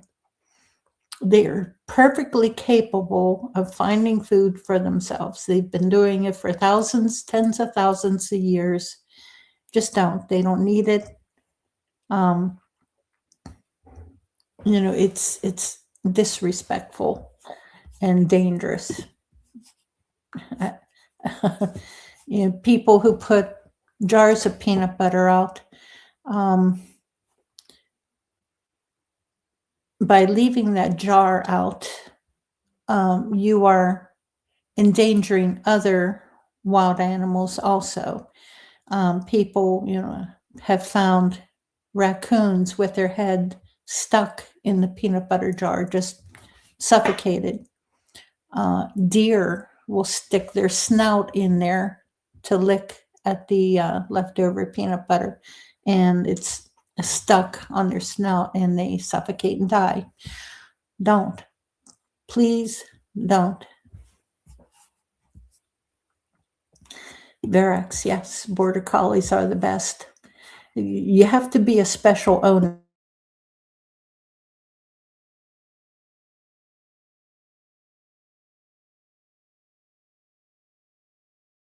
Awesome, awesome, awesome, awesome. Very. For some reason, the screen went black. I don't know why. That's awesome, Gary. Cool.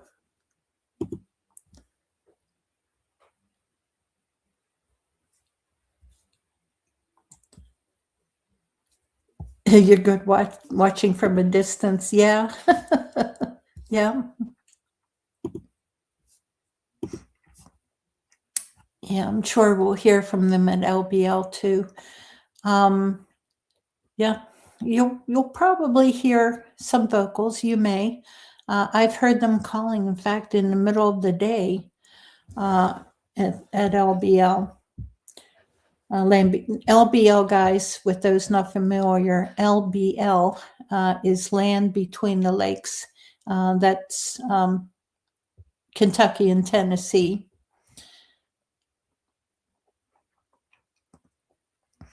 An extremely active area with some dangerous, it can get dangerous there. So, be careful. Although we've, where we camp at, we found footprints next to our tents and campers, and heard different things. Yeah, they'll come right into camp.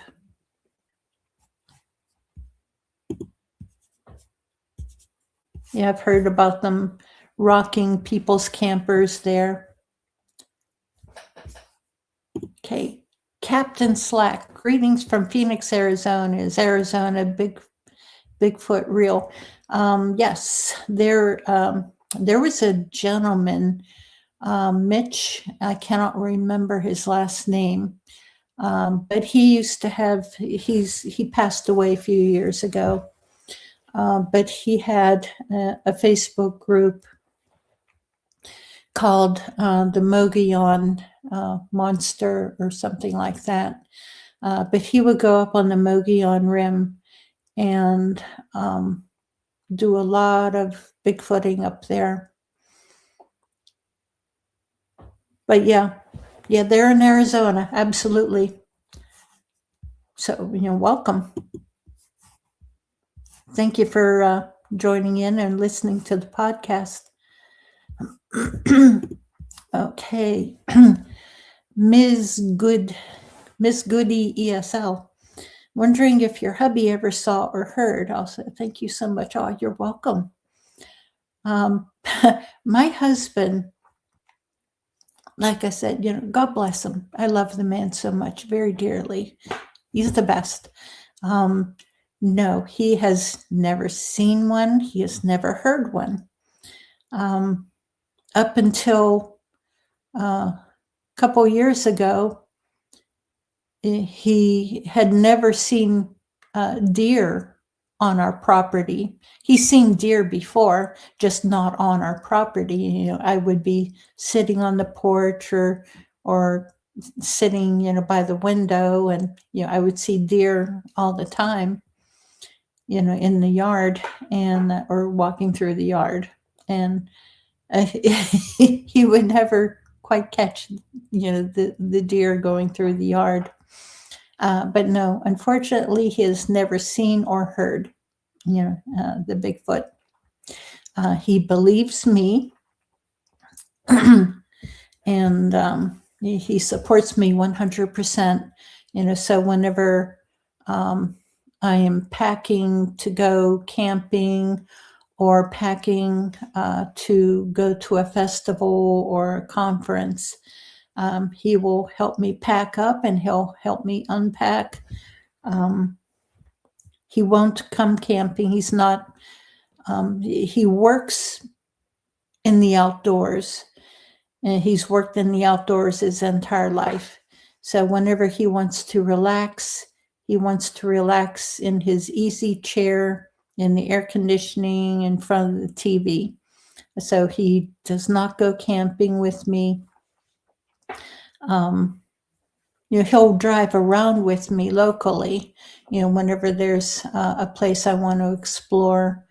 He'll come along with me sometimes, and we'll drive around, and I'll see something and I'll ask him to stop, and he'll stop, and he'll just wait, wait for me until I'm finished looking at or checking out whatever it is I'm checking out. But he's, like I said, he's the best. And I'm very blessed to be married to him. Very, very blessed. Let's see. Okay, Rob, I watch many channels. Thank you, Rob. I study. I've studied them. For I've had all these experiences over 5+ decades, over a period, not constantly over those 5 decades, but over a period of 5 decades, and I analyze the behavior, and whenever I hear other reports and so on, I try to analyze as much as I can. I could be totally wrong with what I interpret. I admit that, hey, I don't know everything. I'm still learning every single day. I learn something new every time I talk to a witness or to another experienced Bigfooter. I learn. I love talking to other people and hearing their stories, because you learn something new, because there's some little tidbit, that's different, or it matches and confirms what you've experienced. So it's a great hobby to have. It's an expensive hobby, extremely expensive. That's why, I sell my books, I sell T-shirts. I have the Bigfoot socks and the Bigfoot ball cap that I'm selling right now, with the Pennsylvania Bigfoot Project patch. And I've got hoodies here. I've got T-shirts here.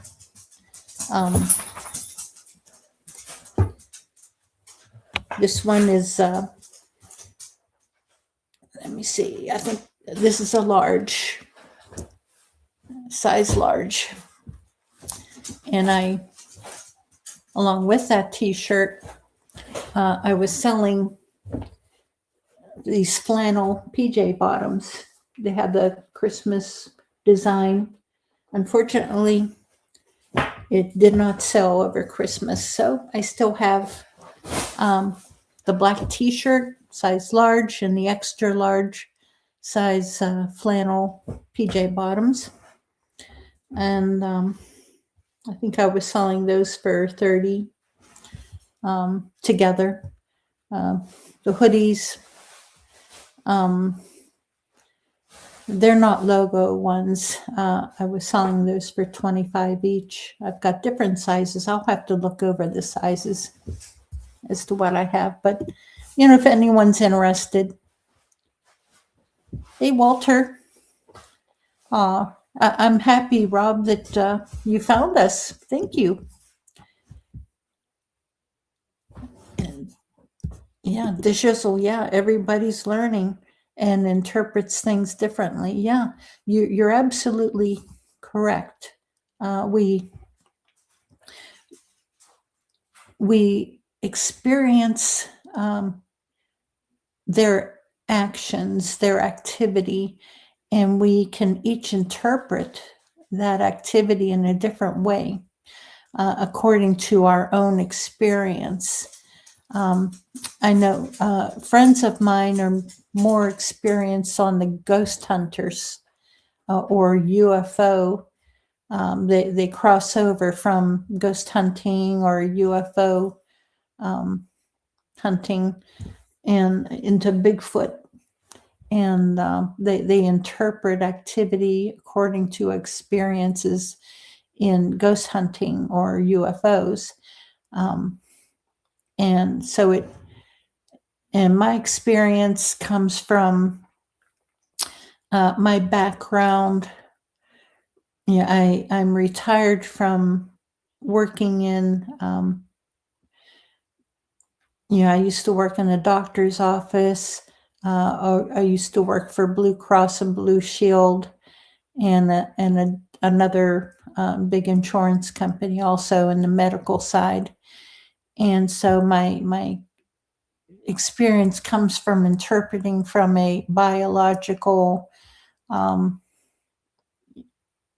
background from that, as well as my dad was a magician.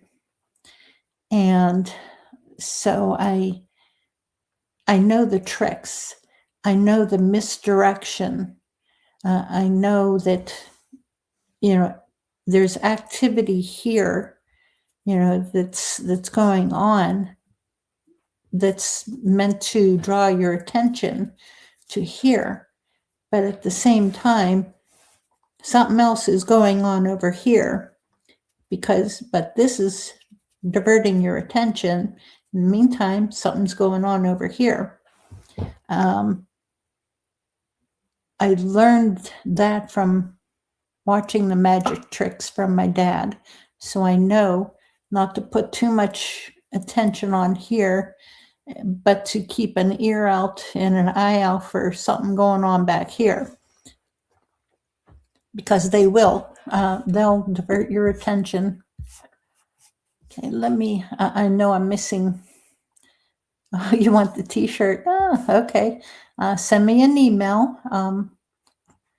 I typed in my email address. Just scroll back and just send me an email. Okay, I know I'm missing comments here. 100% cotton. Let me take a look here. This one is Fruit of the Loom HD cotton, 100% cotton. Yes, those are 100% cotton. I don't have too many of these black ones. I think this is the last black one that I have. Most of the other ones that I have are gray with the logo on the upper left chest. And I think those may be a mix. I'm not sure. But I have all sizes in those gray ones. The gray ones with the logo on the upper left chest, they also have, sometimes they'll have a design on the back also.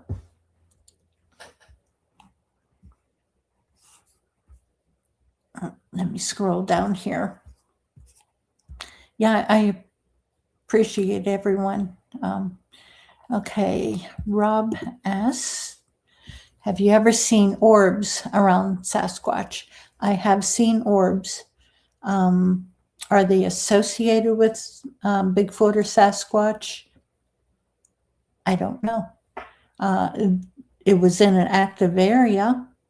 I did not see a Bigfoot at the same time, although the ones at Prince Gallitzin, come to think of it, there were orbs, like bunch of orbs, different color, multicolor orbs that were floating overhead.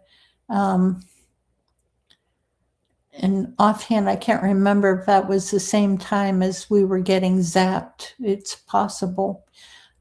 So it's very possible that they're associated with Bigfoot. We don't know. We're all only guessing. Yeah, my dad was cool. He was pretty cool. Trent, good to see you.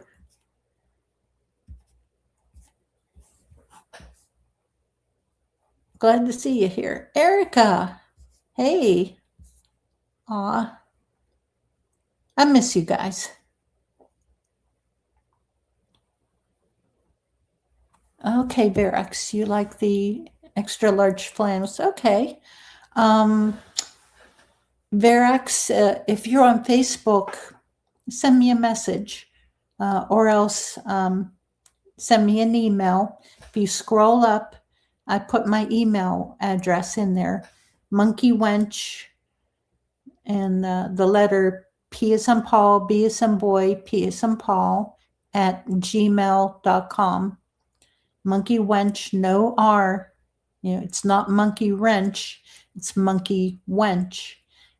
The letter P as in Paul, B as in boy, P as in Paul, at gmail.com.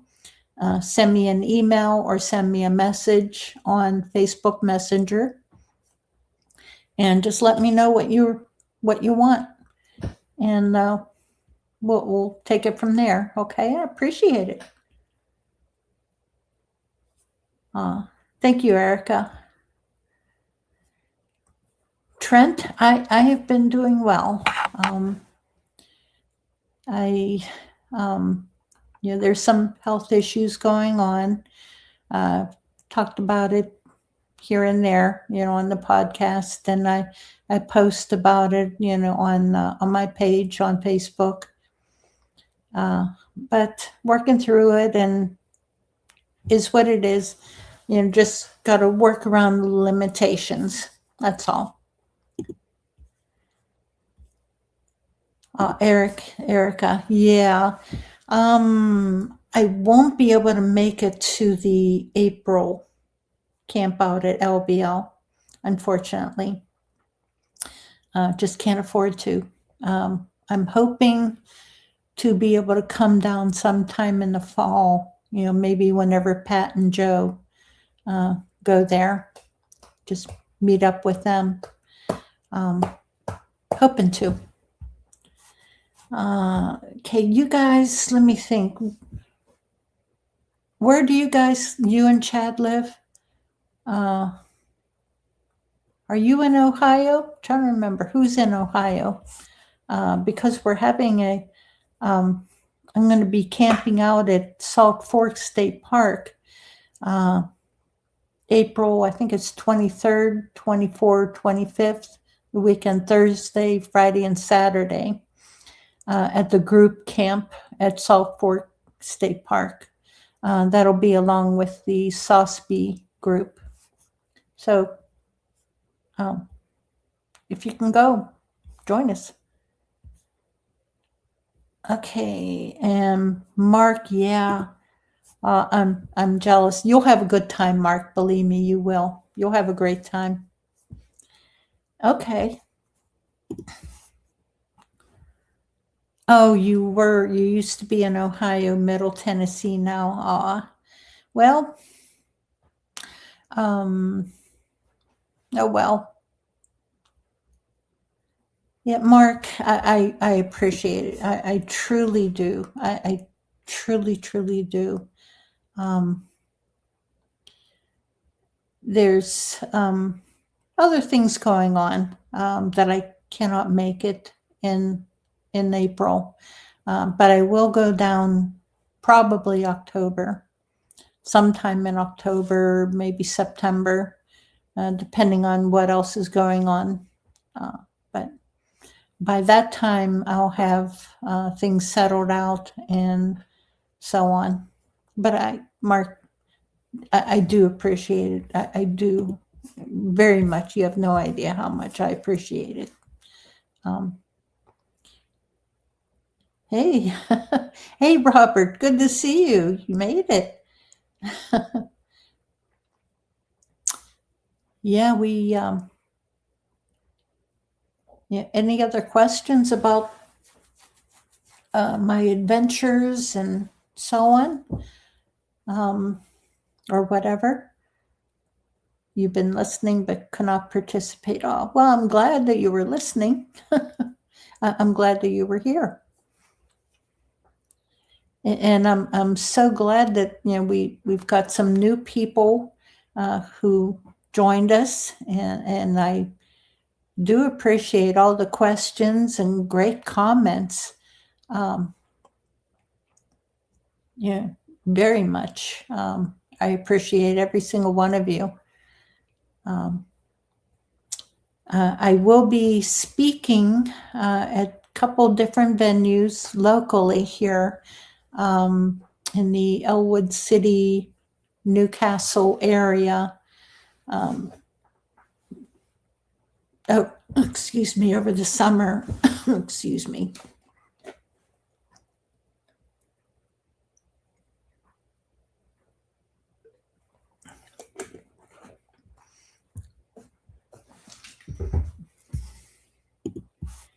Cool.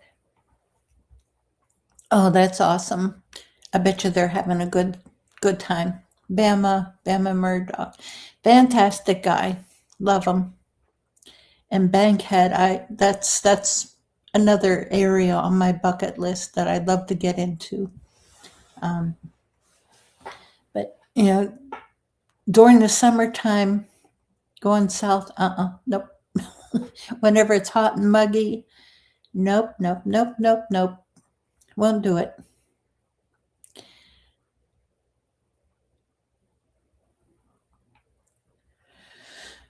Okay, Verax, Old Bear, and Icebox. That's with Sosby, Southeast Ohio Sasquatch Bigfoot Inquiry, I think is what it stands for. It's the S as in Sam, O as in Oscar, S as in Sam, B as in boy, I as in igloo. It's that organization is led by Doug Waller, and they've been holding those campouts there all summer for years. And every Saturday evening, they have a meeting where people will drive in who are just in the area, and we'll sit around the campfire and swap stories and gab and have a good time. And those who can go out hiking at nighttime will go out hiking or driving around to all the different spots there at Salt Fork. I love it there, and good group of people. But yeah, Old Bear, he comes every so often. I think he started going there a few years ago, along with the Sosby group. Icebox Dirt Road Bigfoot. I don't recall. I may have met him. Not sure.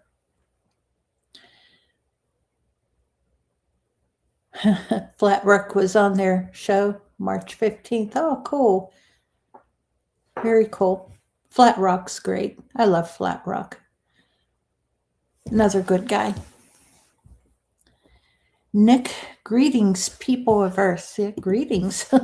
Greetings, Nick, and welcome.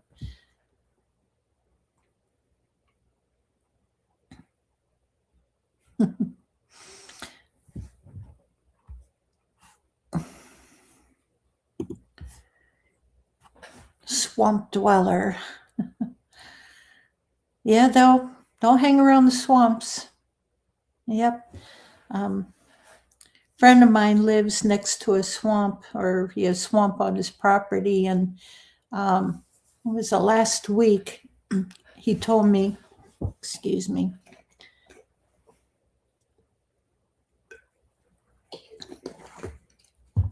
he's always hearing vocalizations from back in the swamp. And last week, he saw a Bigfoot walking out onto a peninsula in the swamp. And yeah, I can't remember what color he said it was offhand. I think he said it was brown. But yeah, he's up in the Allegheny National Forest. So, you know, yes, the Allegheny National Forest in Pennsylvania is a very active area. So if anyone has a chance to get up in there, go. It's a great area. Thank you, Suzanne. If Suzanne Sweet and Sasquatch, she was a guest on my show. It was about a month or so ago. Fantastic lady. She's had her own amount of experiences. Fascinating to hear her stories. So if you get a chance, go back and listen to that episode. It was a great show. I always enjoy talking with her.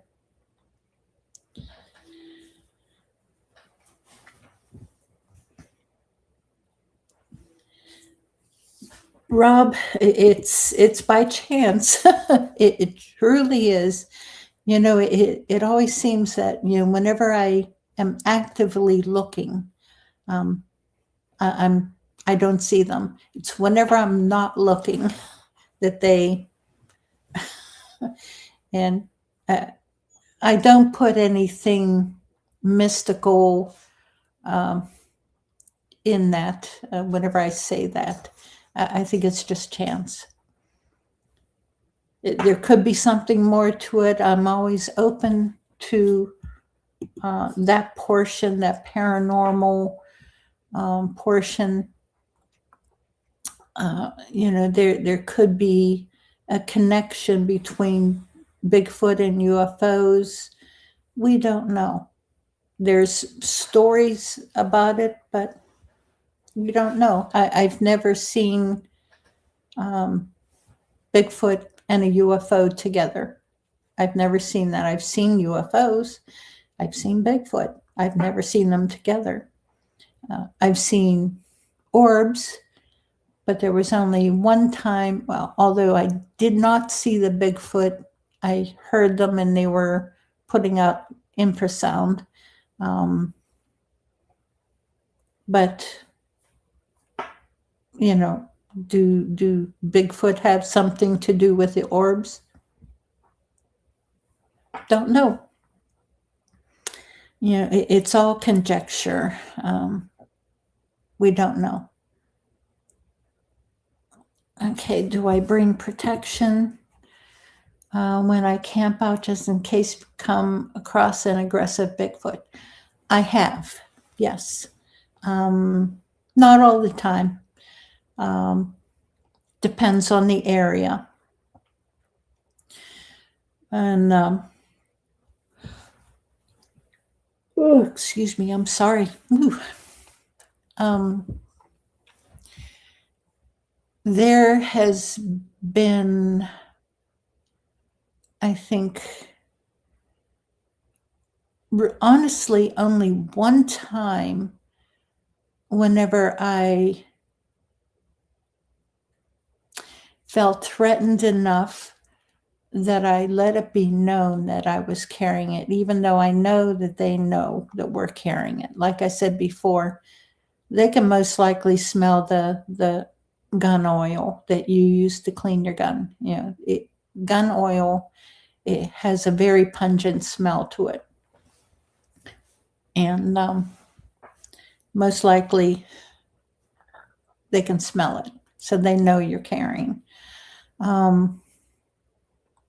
Plus, I feel that they are extremely talented at reading our body language also. That's just my opinion, though. I think that they, by the way we carry ourselves, by the way that we act, if you act fearful or if you act confident, or if you're caring, you have a certain way of walking or holding yourself whenever you carry, that they can read you. To me, I believe that more than I believe in a paranormal aspect. Although, again, I do believe that in a sense they are, they do have certain abilities that put them over into the paranormal range. But, being, other things, I don't know. And I've never experienced mind speak. Never experienced it.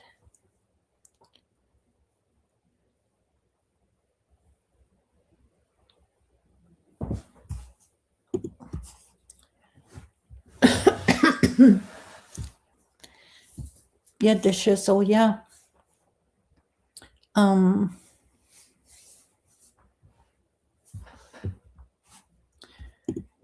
agree. The reason why I say that I believe that they are extremely talented at reading our body language is that there's an illusionist, and you can watch his shows on YouTube. His name is Darren Brown, Derren Brown. He does, different things with his act. He's an illusionist, but one thing that he does is he has taught himself to read body language. He is extremely, extremely good at reading body language. He'll have people hide something, and he'll tell them, don't tell me where it's at, don't show me where it's at, think about something else. Just stand here and we'll walk and we'll find what you hid. And what he does is he puts his hand, he walks behind the person, he puts a hand on their shoulder.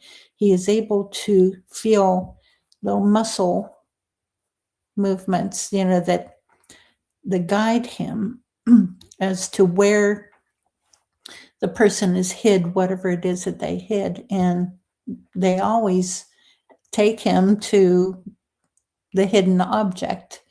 They don't walk there intentionally. It's just their little muscle movements, the tightening and inadvertent movements. Maybe, you may slightly move or move your head slightly, whenever you're thinking, you're thinking, okay, I don't want to lead him here, but I'll guide him here. But your head is moving there. He can read that.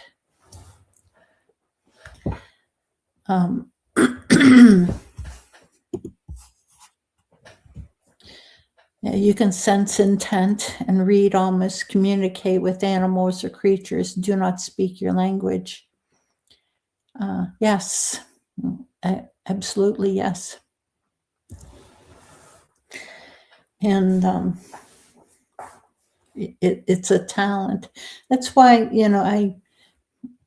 I just come at this from my own experience. people approach this from their experience, your own background, your experiences. Like I said, my dad was a magician, and I'm retired from working in different aspects of the medical field.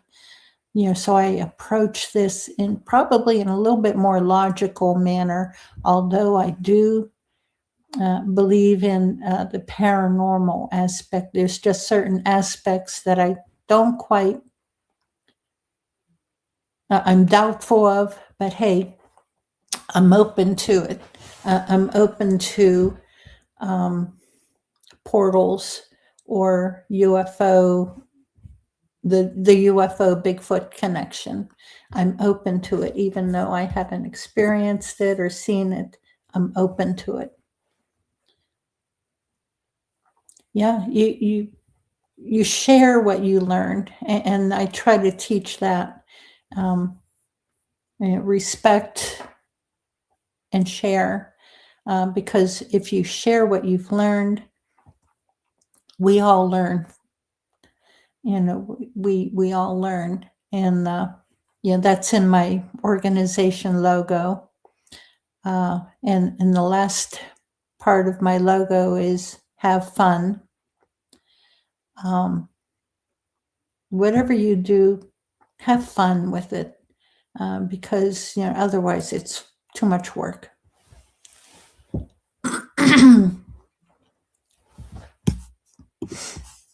Okay, we all have electromagnetic energy that is able to be sensed. The frequency varies with emotions, which also contributes to an aura. Yes. And Patty, yeah, you grew up on a dairy farm, so you approach this from working with around your farm animals and doing things on the farm. So it's fantastic. We all approach this differently, but we learn from each other because we all have something to contribute. Some of it is genetics, some of it is personal, some of it can even be learned and practiced, as long as you keep an open mind and keep the glass half empty, not half full. Yes. Yeah, always, have an open mind. I try to, I like I said, I approach this from a certain aspect. And some things I can be doubtful of, but I am open. I'm still open to, okay, you can change my mind if I, if I experience it. It's, you never know. Hey, you never know. You can't learn new law. You can't learn new knowledge without old knowledge. God, guns, and ammo, 556. Yeah.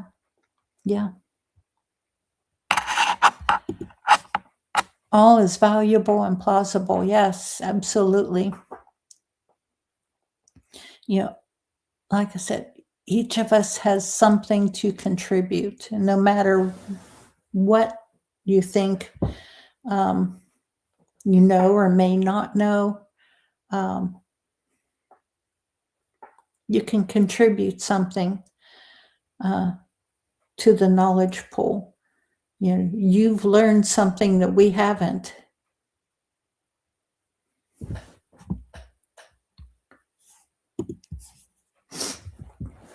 Okay, one thing I was told during a Mind Speak episode encounter: humans know a lot about nothing, but know nothing about a lot.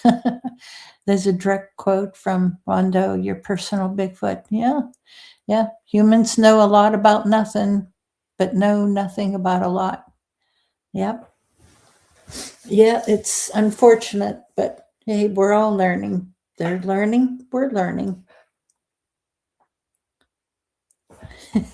Yes, things that make you go,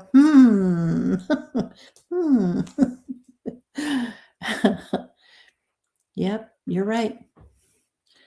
Agree, share, and explore. Yes. And I tell you what, guys, it's after 10 o'clock here. I'm tired. I think that we've turned out to be a pretty good episode. And I did so much enjoy all of your comments and questions.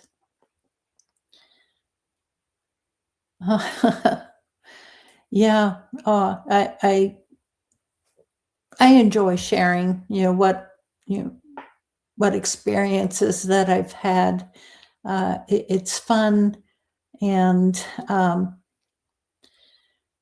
sometimes I'll remember one little detail, and I think, oh yeah, that's right. But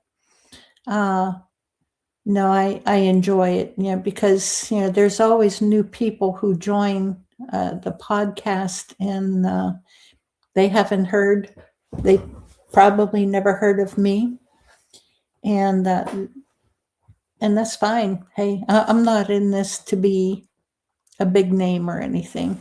I've had opportunities to be a bigger presence, but I don't want it.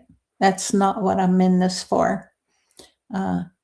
I'm selfish. I'm in this to learn, and along with that, I'm able to share, what I've learned, because that's how I got into this. I learned from my own experiences, and I learned from other more experienced Bigfooters, and we're able to talk to each other and share stories, share experiences, and learn from each other. And that's what this is about.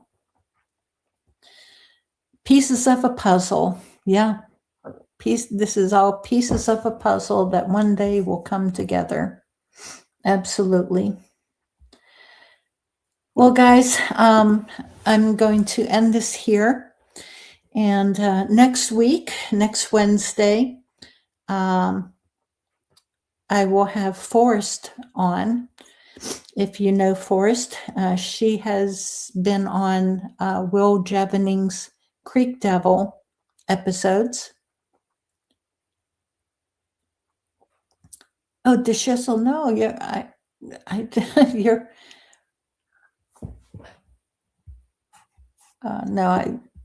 you're a great guy, DeSchisel, and I appreciate your sharing what you've experienced and what you know and learned. I do appreciate very much. Open to interpretation, yes. But thank you so much, guys. Next Wednesday will be Forrest. She'll be on talking about what's going on with her. She's got some things going on right now. And I don't know if I put the link in the description or not. Check out the Bigfoot live stream app. It's on Android and Apple, iOS. Bigfoot live stream. This is there's cameras over the United States. There's some in the Allegheny National Forest. There's some up in Canada. Soon there will be some in Texas. And it's all live stream. And where you can watch, and if you see something on the live stream, you have the capability to push a button and report what you see on the live stream. And myself and a few other researchers, we go over the video and the audio and double check what is reported. So it's a great app. Check it out. And the more of us that get on there and go over the videos on the live stream, if you see something, hey, fantastic. But But I think I will end here before I think of something else and just continue because I'm tired. Thank you, Patty. Thank you. All right, guys. Thank you so much. God bless. Monkey Wench out.